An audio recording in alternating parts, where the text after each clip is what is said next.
Hi, real chat. How are you today? I don't have my doc up with the chat in it. Hold on. I can't see you. Hi. Hello, hello. You missed it if you were here. My allergies have officially turned into a sinus infection. The snot is yellow. The snot is... You are, Car. I believe that for you. And I keep calling Virgo Lenin. You're our Marxism-Leninism. Yeah. 10 minutes? Okay, yeah.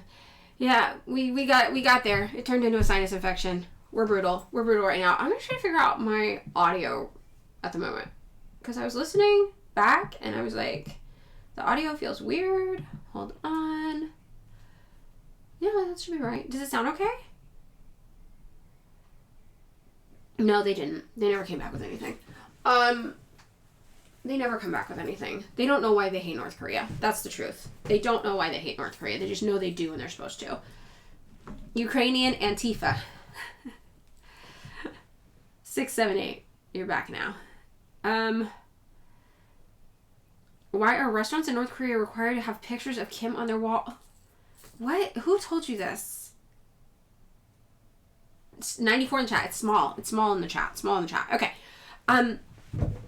So, you guys, if you don't know, we only do this as a precursor to move to Twitch. So, come join us over on Twitch today for live streaming. Twitch is a better platform for live streaming. I think you're going to like it more. And today, we're reading theory. So, if you've ever been the kind of person who's like, I want to learn more about left-wing theory, but I don't know where to start, or it's overwhelming, or I don't like reading it, I think that Thursdays are good. It's a good day for you to come over. Today, we're going to be reading, because we've still been talking about Cuba, we're going to be reading Castro's speech on Marxism-Leninism. It's part 2, so we did part 1 last week, but you can jump on in and it won't feel like you missed anything. And if you really want, you can go back and you can listen to the recordings from last week's Twitch stream on Twitch or on YouTube. They're both there. And you can catch up to speed. So, if you want, come join us over on the Twitch stream. It's twitch.tv/Madeline Pendleton. You know where I live. Ukrainian Special Forces will get you. And if you Google my name and my address comes up, babe. Everybody knows. Everybody knows. Again, though, not beating the fascist allegations. When people are like, we don't like Ukrainian nationalists because they're all fascists who kill and imprison socialists. And then you're like, I'll show you. I will kill you for being a socialist. Again, that kind of proves our point. Crazy. So again, you can do that. It's fine. Kill me if you want. You can do that. It's not going to make people think you guys are better. You know what I mean? It's going to prove my point. If I'm like, Ukrainian fascists want to kill me for being a socialist because they hate left-wing people with left-wing politics, and they locked up people with left-wing politics in Ukraine. Our Ukrainian comrades, our Ukrainian socialist and communist comrades are imprisoned in Ukraine. They built statues to Nazis because they hate socialists and leftists so much. And then you're like, how dare you? I will murder you for being a leftist. Is that going to help your cause? That's what I really want to know. Is that going to make people think you don't hate leftists? Or you do? Is that going to make people agree with you? Or maybe make people go, holy shit, Madeline was right. Those Ukrainian nationalists are insane. Everybody was against LGBTQ rights in the 1960s. My grandma couldn't even have a bank account unless she married a man in the 1960s in the United States. I don't understand that argument. As a queer person, I don't understand that argument. That's interesting to me. It's rough out there, guys. I'm getting the death threats from the Ukrainian Nazis. Oh, earlier today, some capitalist named Jake was all up in there, fighting with me about how capitalism is the greatest system on earth. And then he just started posting flags everywhere, the emoji, just all over the place. I always tell people, judge me by my enemies, but they're really not doing it. They're not seeing it. They are not seeing it. Yeah, they only care about gay people when it's convenient for them. Exactly. They don't care about us. They don't give a fuck about us. The communist homophobic. And the U.S. was lynching black people doing electrotherapy on queer people. Like, yeah, exactly. First time chat. Welcome, welcome. No, not all of Ukraine. as I said, Ukrainian socialists are literally in prison right now just for being socialists. Ukrainians of Russian descent were getting terrorized in the streets. Ukrainian trade unionists were lit on fire in a building and executed. Like, no, not all of them. In fact, there were very, very many victims of the fascist Ukrainian government in Ukraine. Oh, lukewarm, oh my god. I fucking can't deal with this shit anymore. It's crazy.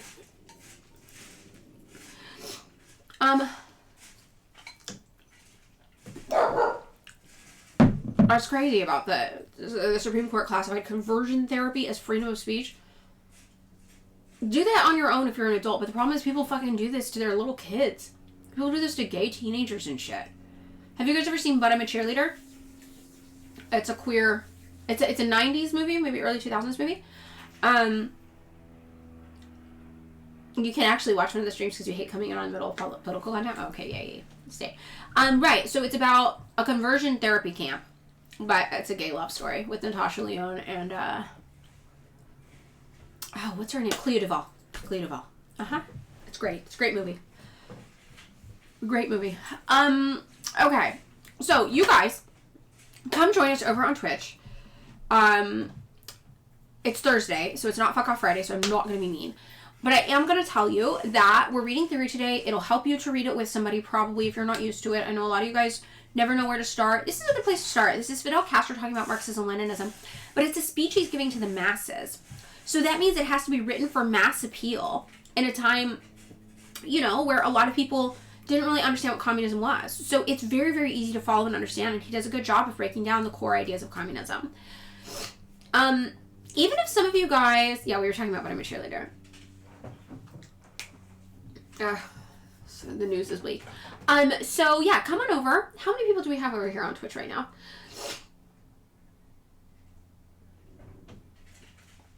What do we got going on over there? 182. Could be better. We'll wait a few. So yeah, RuPaul was into this, true. So come on over. Also, RuPaul, a victim of misinformation about fracking. Do you guys know about this? RuPaul, a victim of the narrative, the online narrative when it comes to fracking. Everyone said RuPaul loved fracking. What actually happened is that RuPaul bought a house in an area where it was like a municipality that had a formal agreement for fracking, and then they gave back a portion of the profits to everybody who lived there. It wasn't like RuPaul loved fracking. It was just like a city policy somewhere he bought a house. Isn't that crazy? It's so wild that everyone's like, RuPaul loves fracking. Like, what? Yeah. It was so interesting. Now, sachet away. So yeah, come on over to our Twitch stream. It'll be good. We're going to be talking all about theory today. Left-wing political theory. And it's free. It is free. You can pay if you want. We like it when you pay. We're so mad at the gardeners. But you don't have to pay. Okay, what's your question? Sorry, I didn't see you. Rage Against the Dishwasher. What's the difference between a liberal and a leftist? We can talk about that all over on our Twitch stream. Rage Against the Dishwasher, what's your question? Before I go, you'll be like the last question. 197. Okay, we're doing it. You've been perpetuating RuPaul for acting slander. RuPaul, a victim. And do you guys remember when people tried to cancel RuPaul for wearing a Confederate flag, but RuPaul turned a Confederate flag into a mini skirt in the South? And I'm like, that's just RuPaul being funny. Okay, reading suggestions about the gulags. Oh yeah, I asked you a question, but I don't know if I started to. What gulag? Where? In North Korea? In Russia? Because gulag is just a word for like prison that we use now to describe every communist. So what place?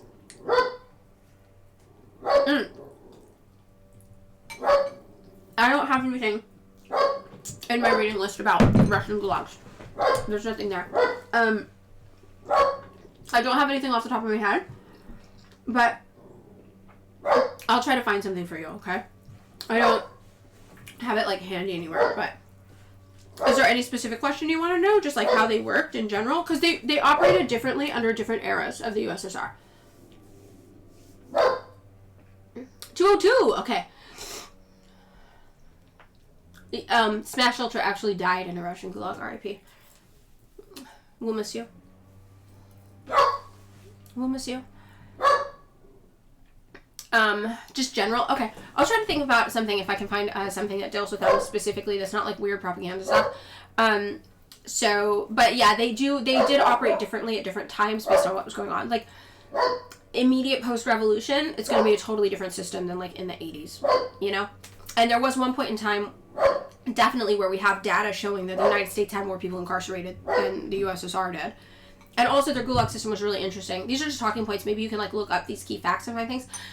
But many people were in their gulags. They got to go home at night and weekends. It was just like the punishment for your crime is to do this work we need. It's a work assignment, something like that. But then they got to go home on weekends and nights, and that was still considered. You electrocute your dog in the name of being a fake person. What are you talking about? These people are crazy. I don't even know what they say anymore. I don't even think they know what they say anymore. Okay. So we're over 200 in here. So that's my cue to leave you guys. So come join us on Twitch if you want. People are a lot less insane over here. Okay, so I'm going to hang up. Okay, bye. Oh my god. The Ukraine people. The Ukraine people. Ugh. Okay, so for those of you new today, updates. The allergies have turned into a sinus infection. A plane has hit the second tower. My snot has become yellow. We are now in it. We are now officially in it. I will be like this for another week at least. I know. Very, very upsetting. The lawnmower is here. Fork is mad. I am still eating my breakfast. I'm sorry, Virgo. It's an unintentional mukbang. The second nostril. I'm dead. I leave everything to Larry and my will. Okay? The new mods are not modded yet. Oh, but you know what? I can do that now. I couldn't do it before because I was on my phone. The thing... Okay, here's the thing.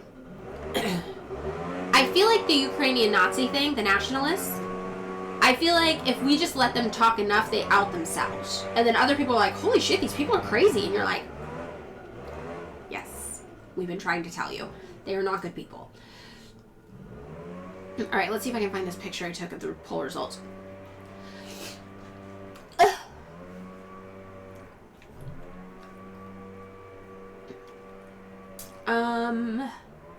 Oh no, I'm going the wrong way in my scroll. It's a leaf blow, and this is in my yard today.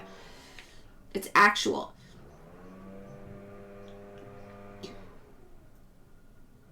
Oh, maybe I screenshotted it. I thought I did it on my computer, but maybe I didn't. Maybe it was on my...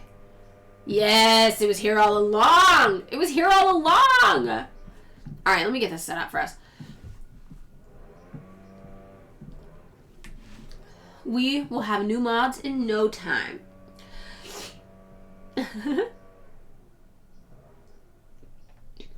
Is it true that the pro-Russian president in Ukraine before the 2014 color revolution was oppressive? Okay, so yes and no. He wasn't a perfect guy by any stretch of the imagination. However, well, let me start this over. That guy was fine, actually. That guy. Usually when people say that the last president was oppressive, they're not talking about that guy. They're actually talking about this guy in the year 2000. Sorry, I just saw the year and I was like, well, let me back this up.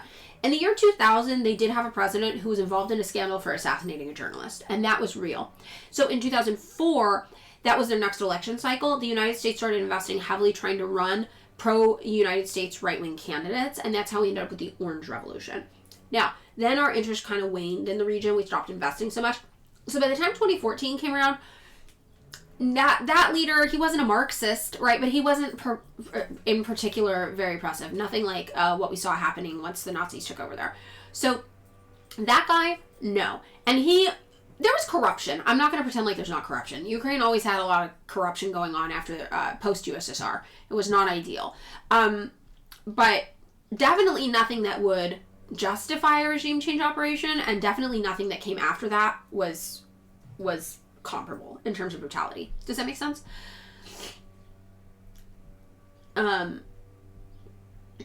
Are the mods vetted?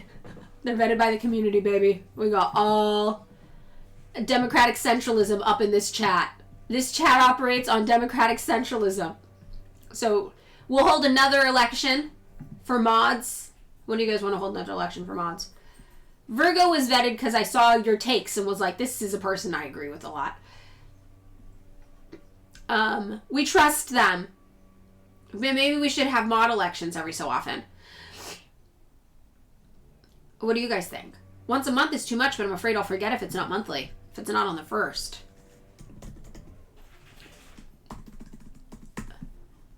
Thoughts? Quarterly? Quarterly? You think every month? We can do every month. Every month I would remember. All mods, no masters. Hourly. Ghostbait says hourly new mod elections. You know what? Fine. Fuck it. You're all going to be mods. Every month, but not strict. Maybe every month we can do a check-in and see how we feel. You know, maybe Hegel's big dialecticals goes mad with power, starts gulagging everyone. You know, who knows? Who knows? We'll try. Okay, every 3 months. February, March, April, May, June, July. Okay. That was perfect. April. We just did a quarterly. July 1st. Hold on. Let me put it on my calendar. Let me put it on the old calendar. July 1st. Yeah. Mod vote. Okay, and then October 1st will be the next one. Okay. We're doing it, guys. We're doing it. I love us. All right, let me actually make these people mods while we do this really fast. Now it's official. We had 1 mod for every 1 gifted sub. We love to see it. We love to see it. Okay, how do I do community? My assigned roles. No. Roles manager. Yes. Yes. Boom. Moderator. Serve. Okay. 1 has been added. We said we were going to do 2, right? So the next is Kubashi. Did we say 2 or 3? We said 2. Oh, our favorite British Marxist-Leninist is on the way? Oh, 2. Okay, thank you. Add new Kubashi. Oh, Kubashi, is your icon a little star? It's so cute. Yay. Okay, you're added. You're officially added. You're there. You're there. You're in. You might have to refresh for it to work. I'm not sure, but we'll figure it out. We'll figure it out together. Oh, Dave Legend Raid. Yay. Hi. Hi, everybody. Oh, this is the British Marxist-Leninist. Yes. Ha. Yay. Okay, Dave Legend. Go follow Dave Legend. Everybody. I'm going to follow. I'm going to follow Dave Legend. If it's good enough for Larry, it's good enough for me. You know, that's what I think. Follow. Yes. Done. Got it. I'm on it. I'm on top of it. We're going authoritarian. Hello, everybody. TransFoxGirl1312. Hello. How are you? Good takes for a Brit. Oh, okay. Foot crew. Oh, Comrade Dexy. You're both of us. You're all up in these communities. I love it. Larry, too. The leaf blower? I didn't even think about that. It's really like an assault rifle outside my house. It's probably that Ukrainian Nazi from earlier in the chat. Yeah, fork versus leaf blowers going on outside. It's chaos here, guys. It's chaos right now. We're still getting started. Alright. I promise we will quell the chaos soon. I got a sinus infection. I know, Larry being a raider. I love it. We love to see it. Antibiotics. Tetracycline. It's good for sinus infections? Okay. I usually just wait and hope my body does its thing. That's usually my approach to sinus infections. Or I do one of those telehealth things that's like $50, you know? Lord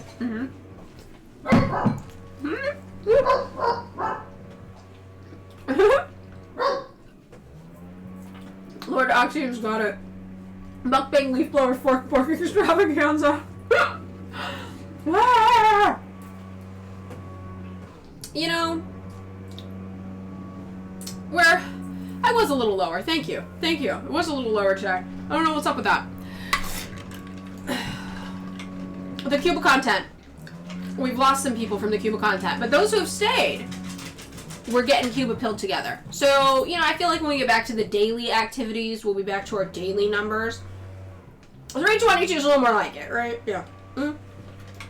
Fort Cuban Summit. Hi, come here. Come here. She's skeptical.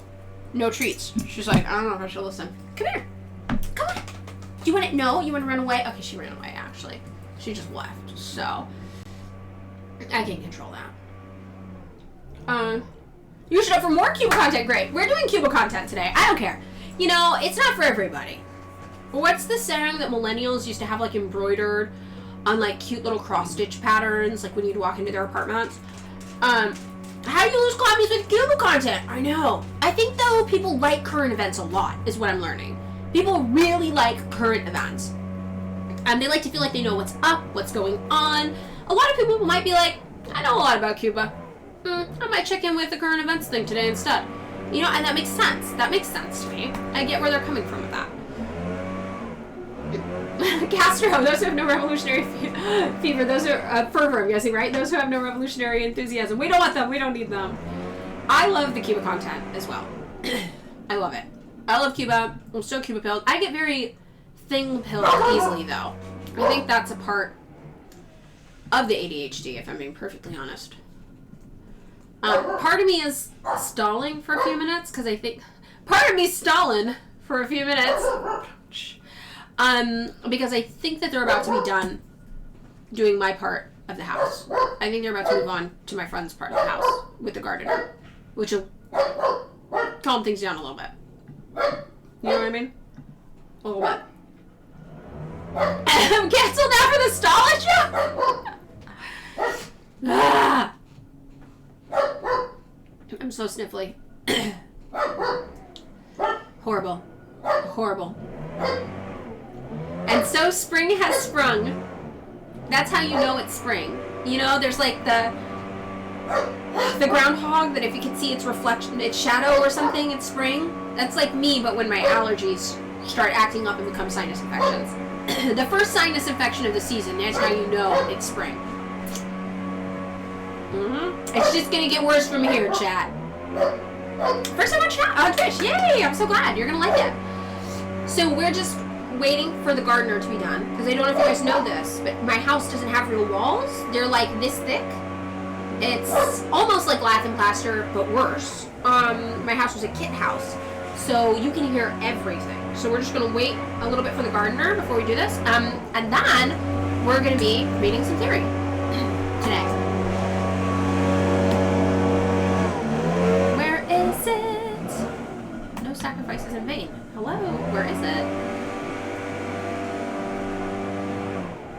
I'm searching right now for the place we're going to be at. No sacrifice in vain. That was my problem. Okay. We're going to get this going. No, it sounds like they're in my house, right? It's very... When I tell people... people on the internet think I'm rich for some reason. That was like a fun rumor the DNC started about me when they found out I wasn't a Kamala rat stan. So, and then part of it was that I was a landlord, and then that I was like a millionaire. So... But then meanwhile, my actual life, I can't afford to go to the doctor, and my house doesn't have real walls. So, you know, here we are. Here we are. This is reality versus fantasy. The version of me that exists online in many people's heads, though. Endlessly fascinating. Yeah, we have gardeners outside of my massive mansion. That's what's really going on. Yes. Inside my massive mansion. Actually, my house is so big that I have an indoor garden that they're currently tending to. That's what it is. We don't have hurricanes, thank God, but I will say, LA, we have earthquakes, and this house is over 100 years old and has survived all of them. So maybe it's actually a superior building technology. That's all I'm saying. Oh, you're Paul Pot to these people? You also get it, Larry? Do you also deal with the hate? And, well, actually, the company was going to take me to Cuba, but it ended up being Taylor Swift's private jet. That's what actually happened. There's a small army of gardeners. When we said we will build great army reserves of agricultural workers, we meant it my home, which is actually a plantation. That's what we meant. So, yes. Yes, that's what's going on. Oh, is there... Okay. You can hear Fork's feet? Jesus, this microphone situation. It really picks up on it a lot, huh? Yeah, my grandpa gave you $1 million as a gift. You were told this by somebody at the No Kings protest. That makes sense. That checks out. You wish you could afford gardeners, but you don't have an extra $600 per month. Well, if you're in LA, our guy's $150 a month, and my best friend and I split it, so it's $75 apiece. Good deal. Good deal. Good deal from this guy. It's crazy that you can hear everything. I'll do it for $300. Sold. New England. Oh, yeah. You're homeless? Our gardening issues are bourgeois. Well, you can come sleep in my garden if you want. And then you'll have a gardener, too.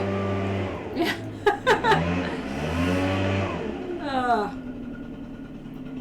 Yeah, I'm really sorry. I feel like it's almost done. I feel like it's almost done. You know?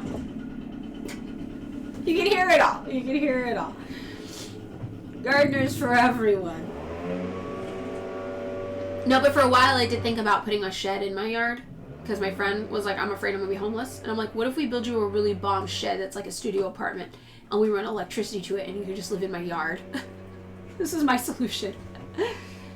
No, windows, no windows open. Nothing's open. No. Tiny home, exactly. What if we tiny home you? This was a thought I had. Fork, that one was just egregious. They left. No. She's literally barking into the microphone. She's like on the microphone. She's like, ah! Okay. Hey, hi. She got a lot of feelings right now.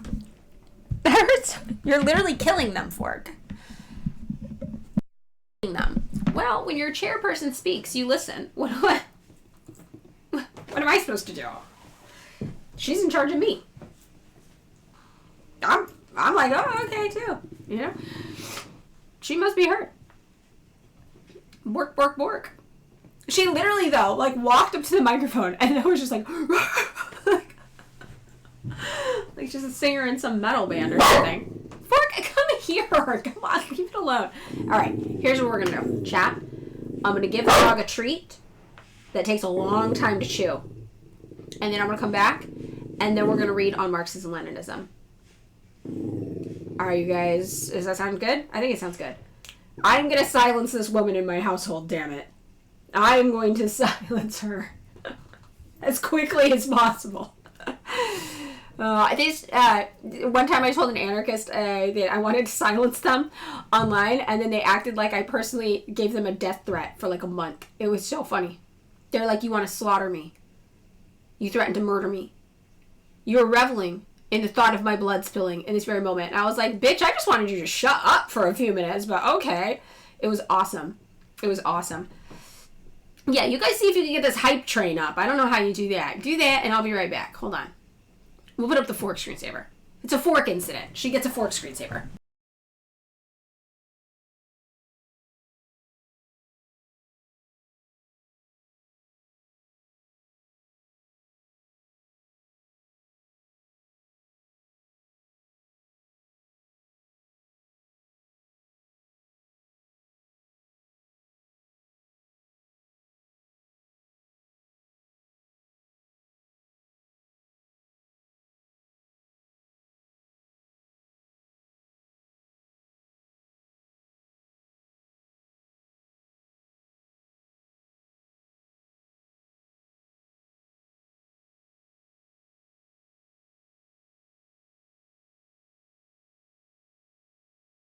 Okay, we're back. Oh, special for gifted subs. Yay, thank you.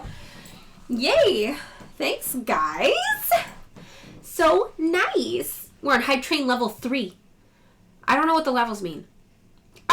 gifted a sub. Yay. Thank you. Thank you, guys. Thank you, everybody. Thank you. Oh, my God.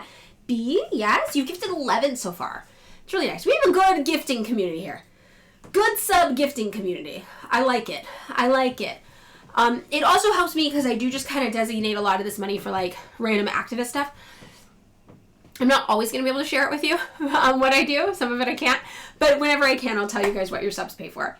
But just so you know, I'm in a socialist org and we do regular monthly contributions and this helps with it as well. But I don't see which one because you guys saw I was getting death threats from the Ukrainian Nazis this morning. I try not to bring that onto my org because they're good people. They're better people than I am. They're very, very normal. You know? Okay. So welcome everybody to today's programming. We're an hour late. Well, you know, shit happens sometimes though, right? Shit happens. So today what we're doing, because it is Theory Thursday, is... Oh, mine's at the very lowest, so it's easy to get things going. Oh, okay, yeah. I don't really know what goes on in the settings. Yeah, are you even a Marxist if you haven't gotten death threats from Ukrainian Nazis? Really? Are you? This is like back in the day when it was like, are you even a socialist if the Israelis aren't calling you an anti-Semite? You know, it's just, it comes with the territory. It comes with the territory.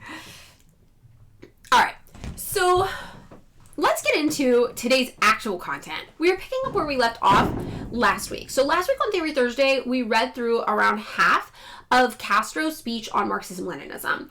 And today we're going to read the other half. So if you want, you can go check out the VOD from last week. It's up here on Twitch. It's also on YouTube. I export everything automatically to YouTube. And if you want to see some funny comments, my YouTube section, because I'm not very active on YouTube, I just upload things automatically. I went and looked and was like, oh my God, the YouTube comments are psychotic. It's a lot of like lost baby boomer style conservative men. It's a level of comment aggression I have not gotten in a long time, because most of my hate comments are from liberals on other platforms. But this is like a straight up Repubbo man hate, which feels a little retro. It's kind of cute in retrospect. You know, I'm like, aw, I forgot about this kind of hate. So those are pretty funny. Yeah, I get accused of being a Fed all the time. You were Fed jacketed for the first time, Virgo. Wow, congratulations. Real big moment for you. My favorite is when they're like, you're the CIA. And I'm like, you think the CIA is paying people? Oh, thank you, anonymous subs. Yay, thanks. Yay. Yeah, they think the CIA is paying Marxist-Leninists to tell people about the bad things the CIA has done? How does that make sense? I mean, to be fair, I don't think these people know what the CIA does. I think they think that, like, the CIA is MAGA or something. I don't think they understand what happens. My favorite is when they're like, you guys think everything's the CIA. And we're like, no, just this thing the CIA admits they have done. And then sometimes I ask them, I'm like, just for fun, what do you think the CIA does with their massive budget? What's the CIA budget? CIA budget, 2025. I looked this up recently. $73.4 billion that they have requested. Here we go. The Director of National Intelligence is disclosing the aggregate amount of $73.4 billion in requested appropriations for the fiscal year 2025. Just for fun, I like to ask liberals, what do you think they're doing? Ghost Paint. Oh, thank you, everybody. Thank you. Gifted subs time.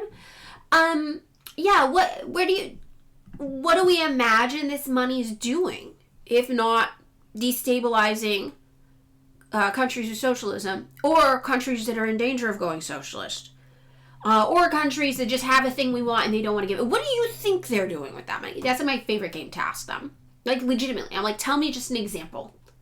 Just one. In your head. And, yeah, a Danger Man 5000, 50,000, plus the funds the CIA creates for themselves. That's not even the money they get selling drugs and running banks. Or airlines. Or any other number of businesses ostensibly that the CIA does. It's wild. Lex D62, you got told that communists are fascists because Mussolini started as a communist, and they couldn't answer when you asked who backed the fascist movement in Italy. Was it the capitalists or not? Exactly. And then I tell people, I really think a lot of these people need to read Mussolini, because Mussolini created fascism literally to be the opposite of communism. He was a communist and he was like, no, fuck this, I hate it. And to be fair, I bet the communists around Mussolini hated him too. Can you imagine you're in an org and Mussolini's there? And you're just like, get this guy the fuck out of here. Ugh. Right? And then, what did he do? He went and was like, I will create the opposite of Marxism. And that's how fascism was born. These people, they don't know what's going on. They very politically illiterate population. Political literacy of a potato. I've started telling them they have the political literacy of a shoe, so I reserve my right to throw them at a U.S. president. That's what I tell them now. Which, should we watch the clip of George W. Bush getting the shoe thrown at him, just as a little treat before we get into this? Classic. It is a classic. That's a very millennial reference. Let's just, we deserve it. We deserve it. Shoe, George W. Bush. Simple-ish. Yep, it pops up. Oh, yeah, it pops up. Man throws shoe at Bush. How is this a 2-minute long video? The incident was pretty fast. We'll see.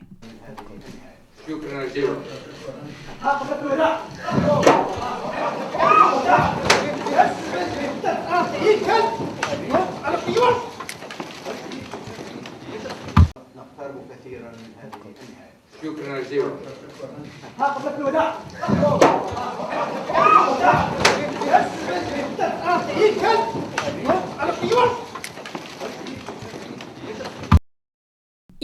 David, my podcast co-host, says that he does not like this video, specifically because it makes George W. Bush look too agile. He's like, I don't like how quickly he dodged that. We shouldn't show people this.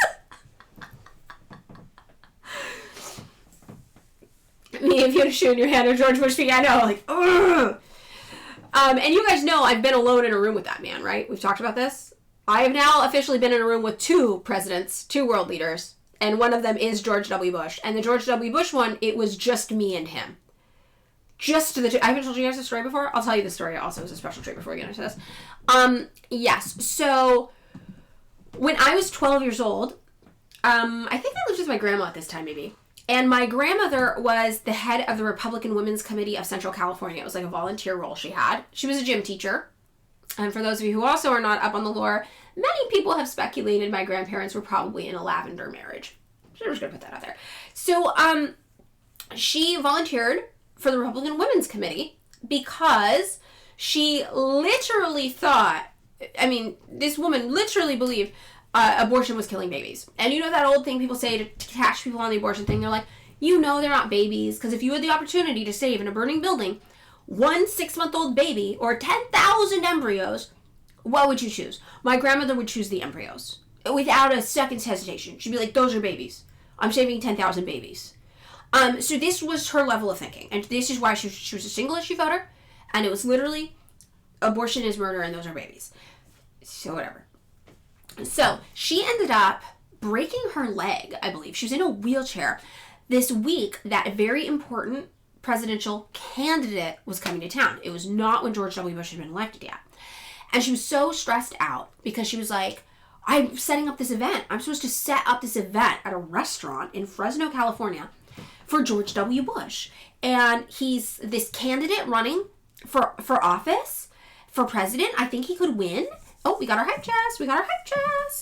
It's a raccoon. Cute. And, now I don't have a leg. I can't do it. I can't do all the stuff I normally do. And she was so stressed out. This woman, I loved her. She was like a mother to me. And I was like, okay, Grandma, here's the deal. I will help you. I will help you set up this event. But immediately afterwards, I'm going to a protest across the street from the event. And you need to be okay with that. I am protesting this man. I am not happy he's here. I am not doing this for him. I'm doing this for you because I love you very much. And you are stressed out. Okay? So she was like, it was Pardini's, I think is what it was called. It was on Shaw at like maybe west, maybe Barstow-ish, if you're in Fresno. There's a video of him speaking there online. It's really bad. It's like 1999 footage, so maybe I should look. Should I look? Okay, I'll look and see if I can find it.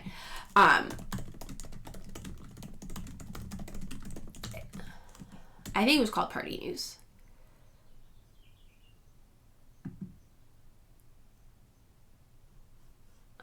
No, must show Pardini's. Must. I swear I found this one time. Yeah, it was Pardini's. This was the restaurant. Okay, yeah. This is where it was. I'm gonna look on YouTube. Maybe we'll find it. You met Vermin Supreme once? Yes, my partner loves Vermin. I used to do, like, I guess organizing work with Vermin or something like that. I don't fully know. Pardini's, George W. Bush, Fresno. Nothing. It's not coming up. I'm not going to be able to find it. But you can maybe find it. I have seen it before. I had to look extra hard, but I found it. So, if you search, you can find it. So, whatever. So, the event happens, and I'm helping my grandmother set it up. And I'm just, like, moving chairs. I'm just moving chairs around. I'm just stacking chairs, whatever. So, at one point, they're like, we need more chairs here. And I was like, okay, I'll go get the chairs. So, I opened this door to this room. And it's like a conference-style room. And it's totally empty. But there's chairs lining the perimeter inside. If somebody stacked all these chairs around the middle. And in the middle is a single chair with George W. Bush sitting on it. And that's it. Nobody else is in the room. It is just, in this moment, George W. Bush and me. But I am like a 12-year-old child, and my hair is dyed like purple or blue or some shit, and I got ripped fishnets on and Doc Martens. So I look insane. And George W. Bush is sitting there with his hands on his lap, and like, and when I open the door, the thing that strikes me in this moment that I can't fully articulate, but this man viewed me as an authority figure for some reason. And he looks at me and he goes, they told me I could be in here. And I was like, all right, man, like, you're not in trouble. And he was like, okay. And I just remember being like, this guy's never going to be president.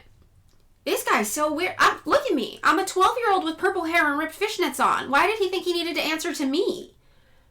I was a little kid. I was a child. And he viewed me as an authority figure in that moment. So then I set up the chairs, and then I went across the street, and then I protested the whole event. And then I was on the news for protesting the event. And also in the background moving chairs around at the event. Which was very, very funny.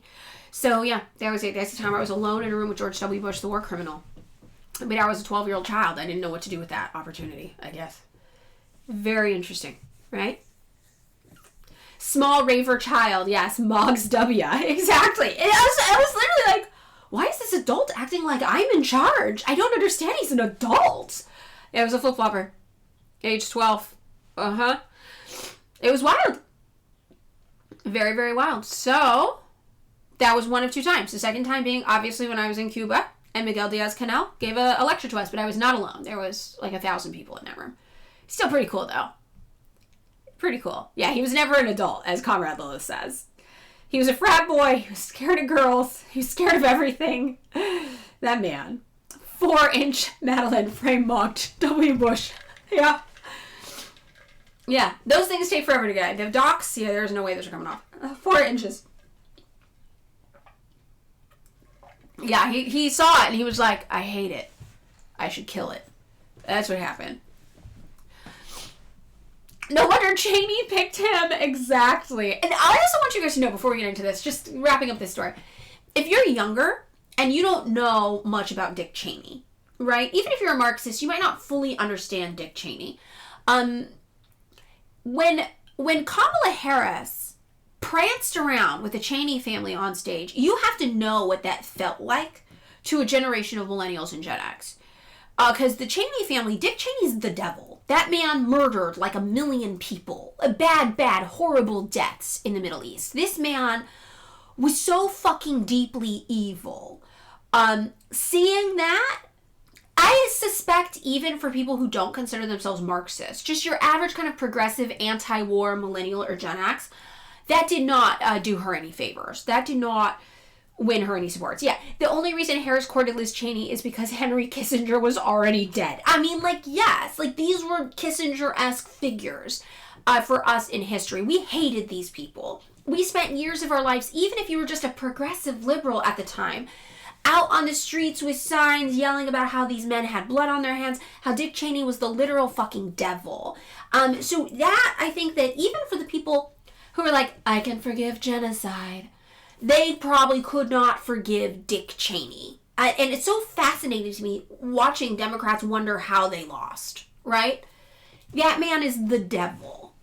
And seeing that, I tried to explain to older Democrats too, can you tell me beyond a shadow of doubt that the Democratic Party rather, in 8 years' time, the next election won't be out there running around with Barron Trump on stage as an endorsement?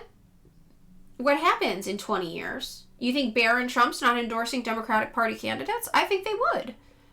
Of course they would. They had fucking Dick Cheney's endorsement. And I don't think that younger people really know what that means.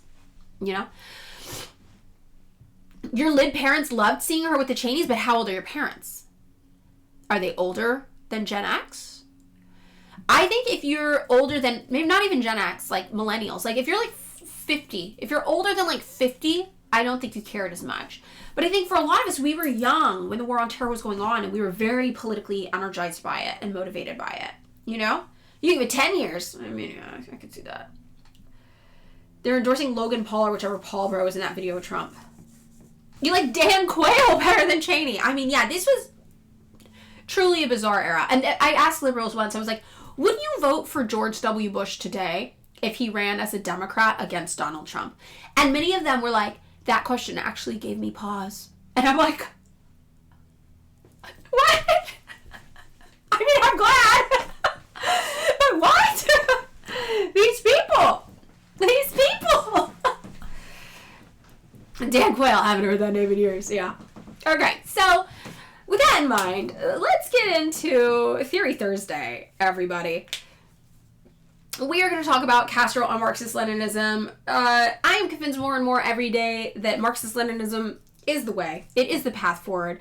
And it's the thing that works, right? We know it works. We know capitalists are terrified of it. And I do think our greatest challenge is getting people to not fear it. That's our main thing. We're not going to turn everybody into the Vanguard Party, but how do we get people to not fear this thing that's very, very objectively good for them? They would tell us to elect Trump if he switched to a Democrat, Virgo says. Yep. Yeah. 330 people just got that insane medal and Lord drop. So true. I have more. I got more. I got so many stories I forget which ones are good. And it's so funny because people are always like, this is not real, this didn't happen. And I'm like, do you guys leave your house? But then I remember, California, we got some more access to some things. This is what my partner always tells me. California, leaving your house, things can happen for you. It's not, if I leave my house in, rural Illinois, I'm in a cornfield. And I'm like, you know what, that's a good point. That is a good point. Being a young thought as well, things happen for you. When you're like, I am 16, lied about my age to get into this place, and I am in a miniskirt, you're going to have a night full of stories in LA. And that's just how it goes. So I got a lot of stories. You got a conservative to like socialism by telling him Stalin was a Chad. Stalin was a Chad. You're evil redneck. That's a good technique. You're from Illinois. It's true. It's so true. All right. Leaving the house does cost $100 if you're in LA or the Bay, though, tragically. Yes, I think I'm pretty good at being broke, though. And this is, like, if you read my book, like, a lot of my book is me being good at being broke. And I think I am pretty good at being broke. But also, a lot of that has to do with LA. So when people be like, I can't afford to go out to, like, the club or drinking or whatever, I'm like, what? Just bring a flask in your purse and then, like, order a Coke at the bar and then just go to the bathroom and fill it up. And they're like, oh, where I go, they check your purses at the door. And I'm like, what? Why would they check your purse at the door of a bar? Just, like, go to a dive bar or something. Like, I don't understand. And they're like, no, we don't have that. Literally the only place you can go out where I live, they, like, pat you down, check your purses. And I'm like, whoa. I had no idea about that. Stalin would be upset that we great manned him. So true. Love that for him. Also, one of the things, speaking of the great man theory, bringing it back to Castro, that I loved is that when Castro was like, do not name anything after me in Cuba. Don't name streets after me. Don't name squares after me. Don't name buildings after me. The only building in Cuba named after Castro is the Fidel Castro Center that is dedicated to the history of his life. And that's it. That's it. And I thought that was really, really cool. And it's specifically because he was trying to avoid the great man thing like Stalin, which is really cool to me. So let's get into this. Is there a source information for DPRK? Yes. And actually existing states. Yes. So I have one for the DPRK. If you look in my link tree, you'll see, I'll pull up my link tree right now just for you guys before we get into this. I tend to do like general Q&As before we get into the content. So we're on that right now. I don't have any tea. Should I go get tea? Okay, so here's my link tree. And here's the resource document list. So we have some about some places. And this is the one on Iran put together by our Twitch stream. I didn't want to take your guys' credit, so I said not by me. So everybody knows I didn't do that. I'm not stealing credit. No stolen valor. No stolen valor. Okay, maybe I'll do the tea. Maybe I'll do the tea. And yeah, so we have one about the DPRK. So this is my source doc about the DPRK. I think this one's pretty good. I think it's pretty well thought out because a lot of people ask about the DPRK like every day. Okay, I'll go get the tea before we start too. And then I also have a link here to untrustworthy sources. So this is when this is really useful because a lot of times people will be like, but I looked at this story, and you're like, oh, that's Daily NK. And then you could just go here and be like, oh yeah, here you go. They're funded by the National Endowment for Democracy. Here's a hyperlink. You can see that. You could go to Daily NK's website here. Like, it has everything there, and that's, the National Endowment for Democracy gets its funding from Congress. So you can, like, see all of this, right? On here, basically. Oh, wait, did I click the wrong thing? Oh, yeah, this is supposed to be the Ned link. Sorry, I clicked the wrong. So you can go and be like, oh, yeah, here's National Endowment for Democracy, and here they go, saying one of their grantees is Ho Park from the Daily NK. So this is very, very useful as well. I also, if you guys know that psychotic account on TikTok, Danny North Korea, that's the eyes and lips filter, I imported that person's source document in here, and I went through every single source. Spoiler alert, only 3 are real sources. Everything red is U.S. government affiliated. So the only 3 sources they had that weren't affiliated with something sketchy were a Christian church doing charity work, a book about North Korean espionage against Japan, which is real, and this Stanford program history of their nuclear thing. That's it. So this is my link tree. So if you go to my link tree, you'll be able to see it without a tidy URL. But it's there. It's all there. Donation campaigns, including from the people who were harmed by that millionaire landlord that I know. So that's it.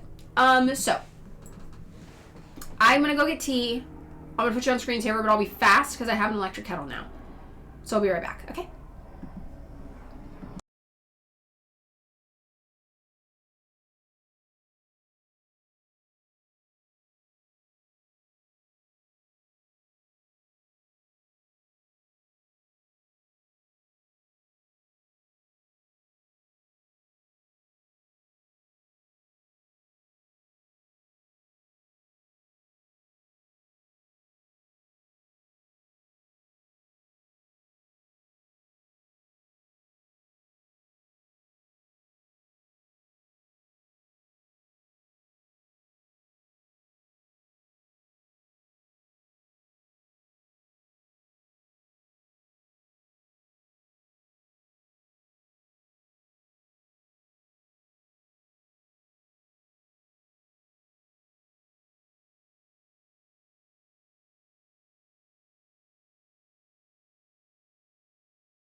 Okay, we're back. I have tea. It is steeping. We have the alligator mug. I think we're going to be good. We're gonna be good. Yeah, pretty much nothing. You just missed the story about George W. Bush. That's it. All right, so let's get into this. So today we're starting with a section of Fidel Castro's on Marxism-Leninism called No Sacrifice in Vain. So what they're talking about here is the follow-up to their revolution, right? And just to give a little recap of the section that came before this, thinking about all those who fell, who died, who fought in the Cuban Revolution. What did they fight for? So that the electric power company would keep being a Yankee company, so that 600,000 acres of Atlantic Gulf would keep on being 18,000 foreign-owned acres, so that our peasants would keep on being landless in hunger and misery, so that our banks would continue being foreign properties, so that there would be so that our country would again be drained of hundreds of millions of dollars every year, so there would continue to be 1 million illiterates in our country, so that peasants would remain without schools, without hospitals, without homes, living in shacks and in slums, so that our people, 50 years after it supposedly won independence, would continue under those conditions. Now I want to think about this in the context of the people you see not fighting, literally fighting today, but the people you see battling these ideas, right, on the internet or in your home, your friends and families, people on the news. Why are these people so committed to spreading misinformation about socialist projects, about Cuba in particular? Why are they so committed to advancing this idea that these places, predominantly places I might add, with people of color making them up, should be dominated by the white supremacy of the United States Western imperialist machine, right? What are they so committed to? Why? For all of this. When you argue with somebody on the internet who is maybe poorly informed on the subject matter, when you talk to a family member who doesn't quite know what's going on, it can be frustrating for you because it's like, you know that what they are fighting for in that moment, they are fighting for Cuba to be owned by foreign companies, for the people of Cuba to be exploited, to be oppressed, for the people of Cuba to not have access to homes, to healthcare, to education. But they don't know that. They think you're fighting for the same thing, which is the liberation of the Cuban people. And they're so propagandized that many of them are not aware of what they are fighting for. Right? Now, people like Marco Rubio, they know.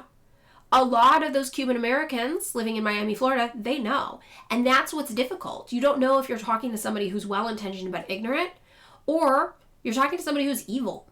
Straight up evil. They know. They are fighting for Cuba to be owned by foreign companies. They are fighting for Cuban peasants to get less of a percentage or a cut of the GMP of Cuba, right?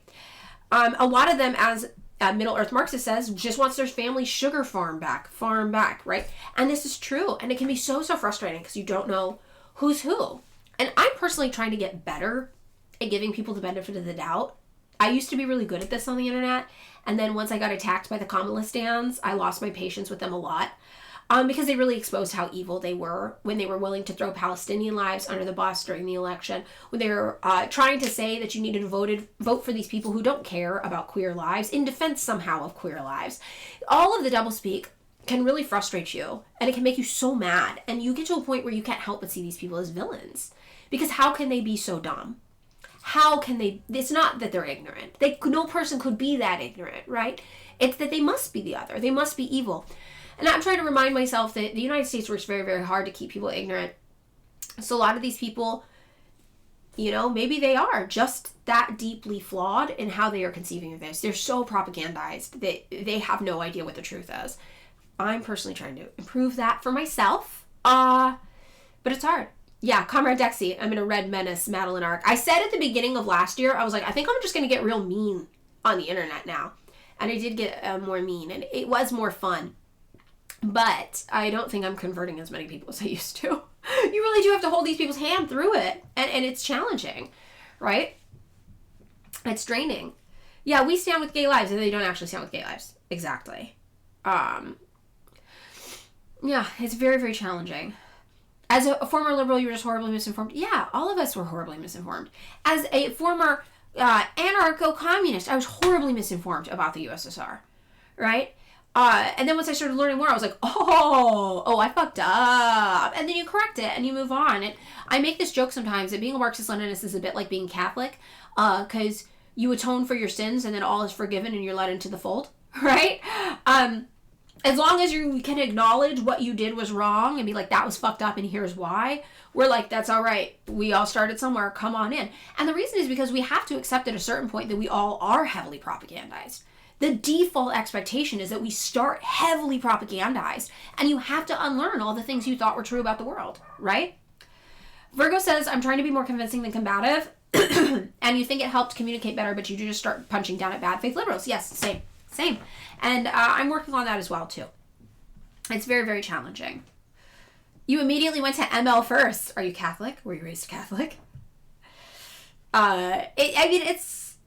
It's cool. Okay, yeah. I mean, it's awesome when people are able to do that. But a lot of us started out somewhere politically that was based on propaganda and misinformation. So, and we do have the task of trying to correct people on misinformation. And it's a slow uphill battle, but that is why it's so important in our task. To remind liberals, for example, that you're not fighting for the freedom of Cuban people when you fight for them to no longer have socialism. This is what you're fighting for. You're fighting for American corporations to own them, for peasants to be landless in hunger and misery, for banks to be foreign properties, for the country to be drained of $100 million a year. This is what you're fighting for illiteracy. You're fighting for peasants to be without schools, without hospitals, without homes, living in shacks and slums. And that is what will happen to Cuba again if they return to capitalism, right? So, what is he talking about here when we get to no sacrifice in vain? Of course, I'm not talking here to the revolutionaries, and it is possible that it is unnecessary to talk to the revolutionaries about this. It is the insensitive, the indifferent, the confused who have to be spoken to. Those who do not understand why this and why that. And this is really, I think, speaking to our souls, right? These are the people we need to talk to. Did all those people die so the big landowners could continue to be the masters of thousands of acres of land? No. Anybody who understands that this could not be, that the leaders of the revolution would have been traitors had they made a revolution, led so many young men into combat, into war, sacrificed so many lives for that. So little glory would have been given to the worth of a life of a single Cuban. For so little glory, it would not have been worthwhile to raise one weapon. To raise a weapon, to fight, to struggle, to suffer what our country suffered, had to be for something much more than all of that. And some people try to say that all were dying just so this system of exploitation could go on, so that 1,000 families could go on living like princes in our capital and our cities, so that this system of exploitation, of starvation, of poverty, of discrimination, of social abuses could continue. Some tried to say that. They seem to believe that the revolution would do nothing to change that. And this is what the United States thought too, I just want to add. The United States, when Castro won the revolution, they were like, maybe he's just a guy who wants him to be in charge. Maybe he's just into him being in power. Maybe the system will be the same. But we see no. That's obviously not what Castro was about. And this is what he's talking about here. Some people thought, okay, you win the revolution and everything's going to stay the same. And he says, there were some who at the last minute even brought up some bonds and did a few little things with that in mind. How mistaken they were. How mistaken they were who thought that certain achievements our country had made and aimed at from as far back as the War of 1895 were going to remain unfulfilled and that things would continue the same old way. It is obvious that this honest line, this revolutionary line, this line which marches in step with history, in harmony with the feelings and interests of underdeveloped and exploited people everywhere, in accord with national interest and national honor, is not an easy policy to pursue. And he means it when he says everywhere, by the way. He's not talking about everywhere in Cuba. He's talking everywhere. It necessarily had to be a policy of sacrifices, since if we wanted to redeem our people from illiteracy and a low cultural level, from unemployment, from hunger and poverty, if we really wanted to develop our economy, to manage our own economy, an independent economy, and along with an independent economy, an independent policy that would wipe out unemployment and illiteracy, poverty and backwardsness, misery and ignorance, sickness, and the unhappy situation in which most of our people were living, we had no other choice than to pursue a consistently revolutionary line. Had we not done so, we would not have been able to do what we've done. To do it meant that we had to brave imperialism with all its power, and that is what we have done. Now, think about this and think about their healthcare system. Think about this man saying, we fought this revolution so there would be no sick. And then think about the doctor we saw interviewed when I said, why does Cuba have so many doctors per capita? And she said Fidel Castro. That is why. These are the tangible manifestations of that revolutionary spirit, and we see them manifested in the Cuban Revolution everywhere. Everywhere they look. I got a tissue too, just in case for my nose, by the way. Now, the anti-imperialist struggle, what did that look like? Of course, we leaders of the revolution are revolutionaries. Were we not revolutionists, we would not be here making our revolution. What I mean by this is simply that the revolutionists and the people together with the revolutionists, in other words, the great exploited masses of people, is ready to make the necessary sacrifices and pay the necessary price for all of this. A panchista, person concerned only with his panza or potbelly, one who is indifferent, one who is insensitive, one who is corrupt, would say, it's best not to look for trouble. It's best to leave all those foreign interests alone. And they could have said this. They did. We had to choose between remaining under the domination, under the exploitation, and furthermore, the insolence of imperialism, to go on putting up with Yankee ambassadors giving the orders here, keeping our country in a state of poverty it was in, or making an anti-imperialist revolution, making a socialist revolution. And we see that. These are the only options. And when we talk about Marxist-Leninism being the ideology of the oppressed, a liberation ideology for the masses, this is how the rest of the world engages with the United States and capitalism. Right? Here, I'm an American. I'm in the imperial core. A lot of you guys are in Europe. You're also in your own imperial core, right? And this is how we have to remember the much of the world, especially the global south, this is their relationship with capitalism. They have a very different relationship with capitalism than we do. And sometimes I find when I'm talking to liberals, they can't believe that people in these other countries would want communism, would want socialism. It's shocking to them. They're like, why would 90% of people in Cuba be socialists? And you explain the history of Cuba to them. You're like, why would their current situation not be better to them than what they were going through before? I don't think you understand what they were going through before. Even here in the imperial core, we don't have access to the promises of capitalist luxury that a few are granted. Most of us anyway, right? A few people get that, sure. But most of us don't. Imagine how much worse then to be in the global south, in a place that is there basically to serve as an export to advance those interests domestically at home. Any comforts or luxuries you do have in the imperial core come at their expense. So I think this is like a really interesting thing when you're talking to somebody who cannot believe socialism is popular in the rest of the world. You really have to break through to them and get them to understand what capitalism is in the rest of the world, right? And they might live a more relatively comfortable life here in the United States. More so than that, more often, they actually don't live very comfortable lives, but they've been so propagandized and indoctrinated to believe this is freedom and comfort that they think they do, right? It's a weird balance of things. But you don't even have to tap into that with them. Get them to imagine the conditions that happened before these people had their socialist revolution. Get them to fully understand how brutalized Cuba was before their socialist revolution. People can look around and be like, oh, their houses, they're old, they're falling apart. They didn't have houses before the revolution. They were living multiple families crowded together in group homes, tenement housing with mud floors. So to get them to understand what socialism gave them, you have to get them to understand what they didn't have before socialism.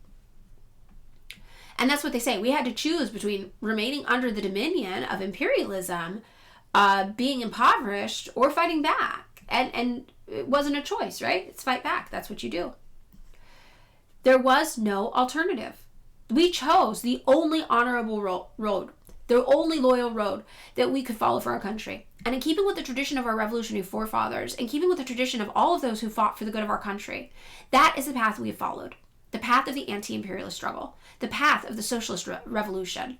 Moreover, there was no room for any other position. Any other position would have been a false position, an absurd position. We will never adopt such a position, nor will we ever waver. Never. Imperialism should know well that for all time, we will never have anything to do with it. And imperialism must know that however great our difficulties, however hard our struggle to build our country, to build the future of our country, to write a history worthy of our country, imperialism must not harbor the slightest hope so far as we are concerned. They're like, no matter how hard it is, we are going to choose this path. Imperialism is never going to get a chance. And we see that in the policies of Cuba today. We see that when the United States is like, we want to improve Cuba's economy. That's why we want to do regime change. And Cuba's like, okay, here's how you improve our economy. You lift the sanctions against us and let us trade as usual. That's what you do to improve our economy. We're open to talking with you about stuff like that. We're not open to talking with you about becoming a neo-colony of the United States. That's never happening again. And when you talk to people in Cuba, a few of the younger ones are like, oh, maybe it won't be so bad. Most of the younger ones are like, I will die for this. I will die for this revolution. Because as Damien, who we saw speak in a couple of videos, said, the revolution is forged in our bones. This is who we are. This is what it means to be Cuban. Many who did not understand these things before understand them today. And they will understand them more and more. for all of us, these things become even clearer, more evident, and more indisputable. There is only one revolution. This is the path that the revolution had to follow. The path of anti-imperialism and the path of socialism. That is, the path of nationalization of all the big industries, nationalization of big business, nationalization and social ownership of the basic means of production, a path of planned development of our economy at a pace that our resources permit, and that the aid we are receiving from abroad permits. Another truly favorable thing for our revolution has been the fact that we have been able to count on the aid and solidarity, which has enabled us to carry our revolution forward without the enormous sacrifices that other people have had to make. And they're talking again about the USSR. And we saw the interview with the revolutionaries who actually fought in the revolution. And one of them said, let's be clear, the USSR helped us greatly. And we are very, very grateful to them for that. However, these people who want to say that we were a vassal state of the USSR, that the USSR was doing colonization, imperialism in Cuba, this is not true. And he said that. He was like, we were never a vassal state. We've always maintained our independence. And this is the myth, right? The myth of socialist imperialism. They want to tell you that. But what they don't understand is that for you to say that the USSR was imperialist, it removes the agency from the people who fought and died for their countries to have socialist revolutions. It takes away the glory of their revolution from them. And this is what the Cuban people are very, very affected by. They're like, how dare you say we were just a vassal of the USSR? We chose this revolution. We fought in this revolution. We fought for this revolution, and we stay fighting for it today. And that's important to remember as well. Okay, I gotta hydrate, and my tea looks like it's pretty steep, so let's try it. I ran out of the other tea, so we're trying a different one. We're trying a chai today.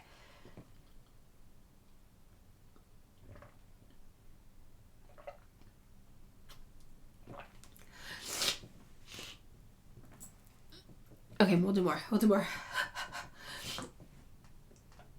God, the sinus infection thing, it's really fucking me up. And the thing is, you feel bad being around people when you have sinuses or whatever, and you just want to walk around being like, I know it sounds like I'm not contagious. It's just my body is broken, but you're going to be fine being around me, I promise. It's like you want to take a picture of a negative COVID test and just like staple gun it to your forehead when you go around.